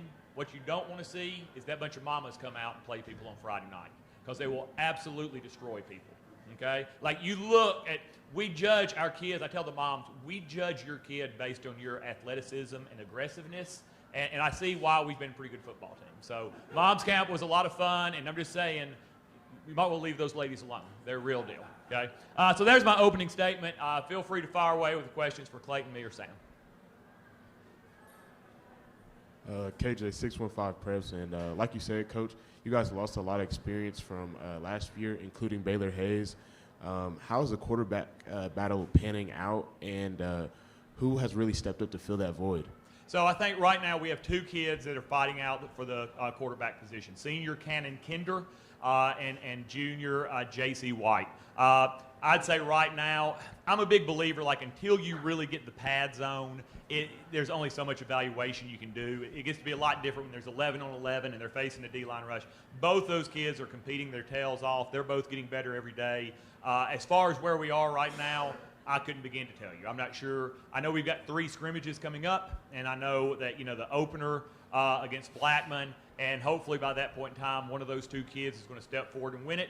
Or we might go into the season for a while having to play both of them. We just don't know, but they come to practice every day. They work really hard. We feel like either one of those guys can be really good. We're just trying to find the best one to help all 95 kids on that football team. Coach, this is the 3rd or 4th straight year y'all will have a different quarterback starting. This is 4. Yeah, 4. How big a challenge is that, from the continuity of having the same person multiple years, and you got a new person each year? In some ways, this is unique. So if you go back, we had Davis White in 2021, but Davis was the 4-year guy in our program, so he knew the system. In 2022, Grant Nelson moved down here from Michigan. That was a challenge, right? Brand new kid, brand new system. Baylor was a brand new kid, brand new system. The good thing about Cannon and J.C. White, the younger brother of Davis, those guys have played quarterback in our program at the JV level before. So they kind of bring in some prior knowledge. Would we like to, at some point in time, hit a point where we get that guy for 2 or 3 years, like we did a Cade Granzow from 18 through 20? Yeah. Although I would also tell you, with the way the quarterback situation is in the world, I talk to a lot of coaches. It's a very fluid and volatile position, and it's hard to sit there and build a lot of continuity there. Scrimmages, who you have and where are they at, and what do you try to get out of those? So Siegel this next Friday at home, Nolensville the Friday after that, and then Coffee County the Friday after that. All 3 are at home, just kind of fell out weird that way. Lots of competition on this football team this year, a lot of guys battling. A lot of guys that had, either they were really good. All right, so we're probably in this position this year. We may start 3 sophomores. Mm-hmm. So you had these really good freshmen that you're wanting to see how do they do on Friday nights. We have a lot of guys that were really good JV players. How are they going to transition into Friday night? Or some of these guys, like I'm just thinking Mason Ray was a really good outside linebacker for us that played behind Cooper McAfee last year. Mason would play 15, 16, 17 snaps a game last year. Did a great job for us. Will he do that same great job this year, getting 40 to 50 snaps a game? So that's what we're really looking forward in those 3 scrimmages. Not trying to win the scrimmages, trying to evaluate and give the best, honest, most fair evaluation of every kid. Last question for me. T.O. Spilly last year took over region scheduling, not only like when you're going to play them at home and away, but like what dates. Mm-hmm. That also meant battle of the woods at the end. Looking now a year later, are you okay with that, or would you like to go back to be able to kind of decide when that Ravenwood game might be a little more? Honestly, I'm okay. I kind of said this before. You're going to have to play those guys at some point in time. So it's not an issue of trying to get anybody fired up for that game. The only scary thing about it is that you're at week 10, or we're really week 11, I guess, with the bye week, whatever. But can you keep everybody healthy to get there? But if it's not Ravenwood, it's going to be another Williamson County or Region 6 6A team, and they're all pretty good. So you're going to have to play all those guys. I don't know that it matters when you play them. Joe with 615 Preps. For the players, I mean, last year 13-1, you guys make it all the way to the semifinals. It seemed like each week everybody's just predicting Brentwood to win because you guys found ways to win, whether blowout or close games. How's that experience going to help going into this year where, kind of like KJ said, there's a lot of new guys that are going to be breaking into the system, but returning guys like you, how important is that? Personally, I feel I don't really pay attention to all like the media and like the Instagram stuff. I'm off of Instagram during big weeks, And I think that, I mean, people can say whatever they want, and our team we're the only people on the team that are at practice when no fans are out there, and I feel that we just prepare every week to put ourselves first and make sure that we are confident in ourselves and our players. And I feel like, I don't know, I just feel like media is media, and our football team can just prove what we need to prove. Yeah, I'd definitely say the same thing. Earlier in the year, before the season started, we were really just focused on what the media was saying, and we weren't looking too good what the media was saying in that aspect. And once the season started to pick up, we kind of tuned it out, and we just kind of rolled with it. Clayton, I got one for you, kind of a unique one. College football 25 just came out. Walker's in the game. Has he talked a lot about that? And how kind of cool is that to see? Because I think you're one of the guys here who, you have a family member in the game. How cool is that? I mean, he was excited, but I usually play with him, so I'll just give him a 300-yard game. So, I mean, it's cool to have a brother playing in the game. So we talk about it a lot. He's stoked about it, so I think it's really cool. Coach Dana McClendon, WAKM. Last year we saw a lot of your games, and it looked like the identity that your team had was if we get 28 points, we're just kind of lean on people and wear them down, grind them out, put 28 points up, catch us if you can. What kind of identity do you see this team having this year? You're going to have to. What do you see that coming? Is it going to be different, the same? Are you trying to be the same? I think, first of all, I will tell you I'm not a gambler. So if you give me 28 points, we're trying to find a way to shorten the game and get us out of that thing with a win.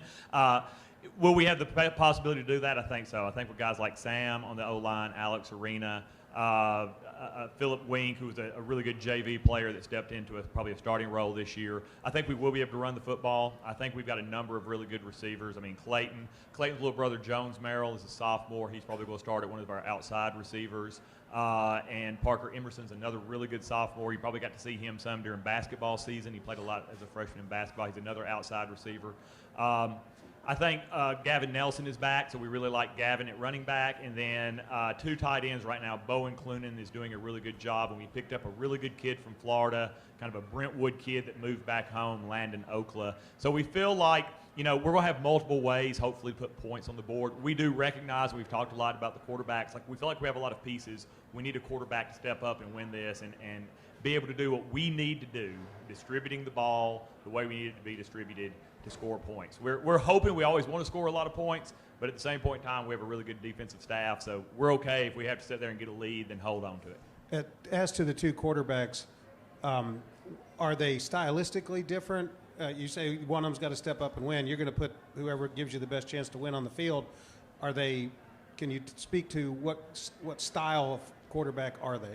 JC is very much like his brother. I don't know if you really go back and you look at 2021 Brentwood Bruins, JC looks exactly like Davis, okay? And Davis kind of wheeled and dealed a little bit and sometimes a little bit too much for us, but he wound up having a really good year that year. That's JC in a nutshell. Cannon, if you know Cannon Kinder, he's a state champion decathlete, really, really athletic kid, really strong kid, not real big, but really strong.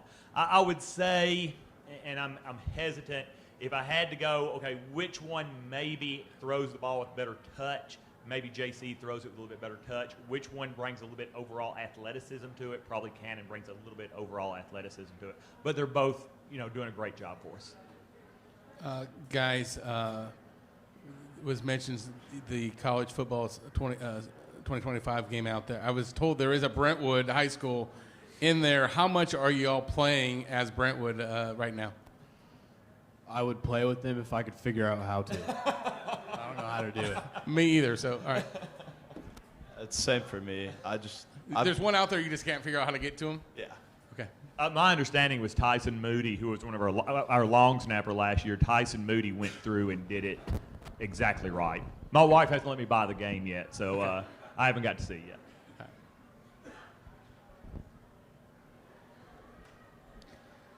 Coach Finch, this is for you and your players. Everybody talks about the rivalry between you and Ravenwood. but I want to talk about a different team, Brentwood Academy. Your team's not used to playing them that much, but still close in distance as well. How does playing that team help your schedule as well? So if you look at our league, when you're in 6A football, you have a hard time finding 4A teams or lower to go play. You're going to have to play 6A football teams. And if you're in our league that's had a lot of success, you're going to have to play pretty good people. So that's why BA's on our schedule. You know, BA struggles sometimes to find games. We struggle to find games. So it worked out for us for this 2-year cycle to play each other. Listen, that's an outstanding program. I think Paul Wade is a great hire for that school. I think he's going to do a great job there.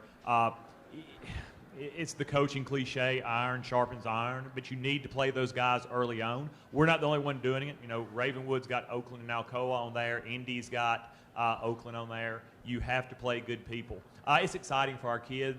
It'll be at their place this year. It's a nice short drive. I know I'll be, I heard about getting home late from that game.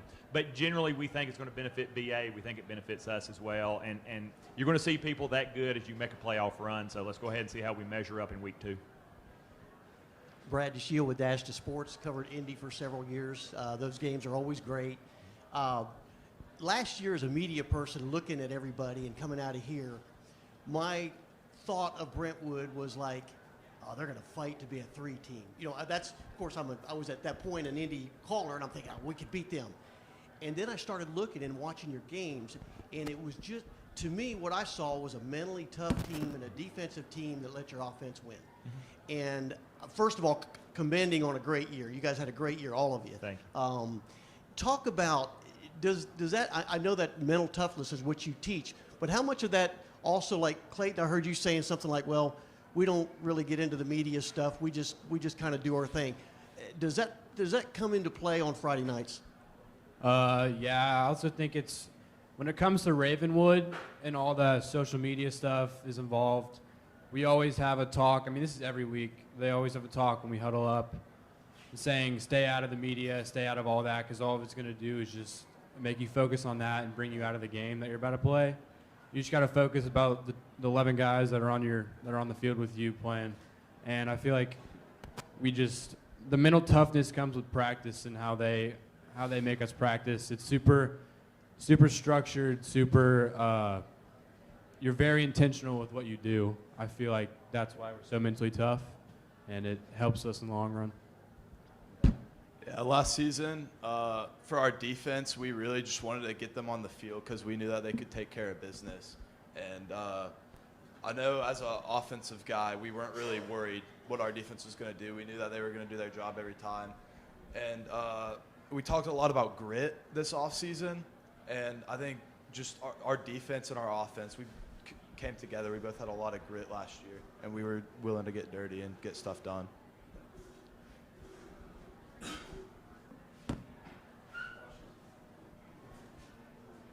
Okay, since we're staying out of the media thing, okay. We love the media. I We don't just know, have but to pay I'm attention to certain things. Wait, when do you hear what I got to tell you, and then you can tell me yourself. Just, we're staying out of the video game things. I will tell you that there was another school that was here earlier who you guys beat twice last year, who said that, yes, that is actually on the game and that they continue to beat you guys 179-3 in the game. You can have some fun with that. I tell you what, if there's one thing, and I tell everybody, I worked at both schools, okay, so everybody kind of questions my loyalty at some point in time. That's one of the things that makes that rivalry so much fun, is that you're sitting there, both those teams located in a really good school district in a really good city, both of them want to have that honor of saying they won that ball game. And so that's one of the things that makes it so much fun. Thank you. Good job, guys. Thank you for being here, guys. Good job.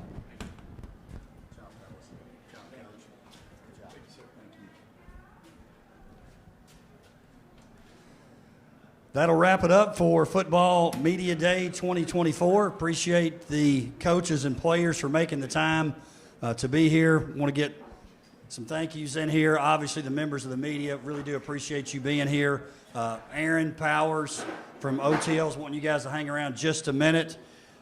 She wants to get a pic of you guys too. But we can't have Media Day without you guys, so we do appreciate that. Factory, Mojo's, Walker Chevrolet. We can't do what we do in WCS Athletics without the support of Walker Chevrolet, so we appreciate Brock Daly and that group for helping us out. WCTV, Will, Lance, Creed, over the years, big supporters of WCS, and appreciate the live stream. I know you guys have enjoyed watching that this morning, and I know we'll have some folks go back and give it a watch later as well. Tate Matthews and Adidas, appreciate Tate. He was out here this morning doing his weekly coaches show from the factory. It was remote. That went great this morning as well, so do appreciate that. And look forward to seeing you guys at some games this year. It's a fun time of year. As we always say, that this really gets us started for 24-25, and it's going to be an exciting year in football. I think we're going to have some teams make it pretty deep in the playoffs, some that you talked to, obviously, this morning. So appreciate you being here, and that'll do it for WCS Football Media Day 2024.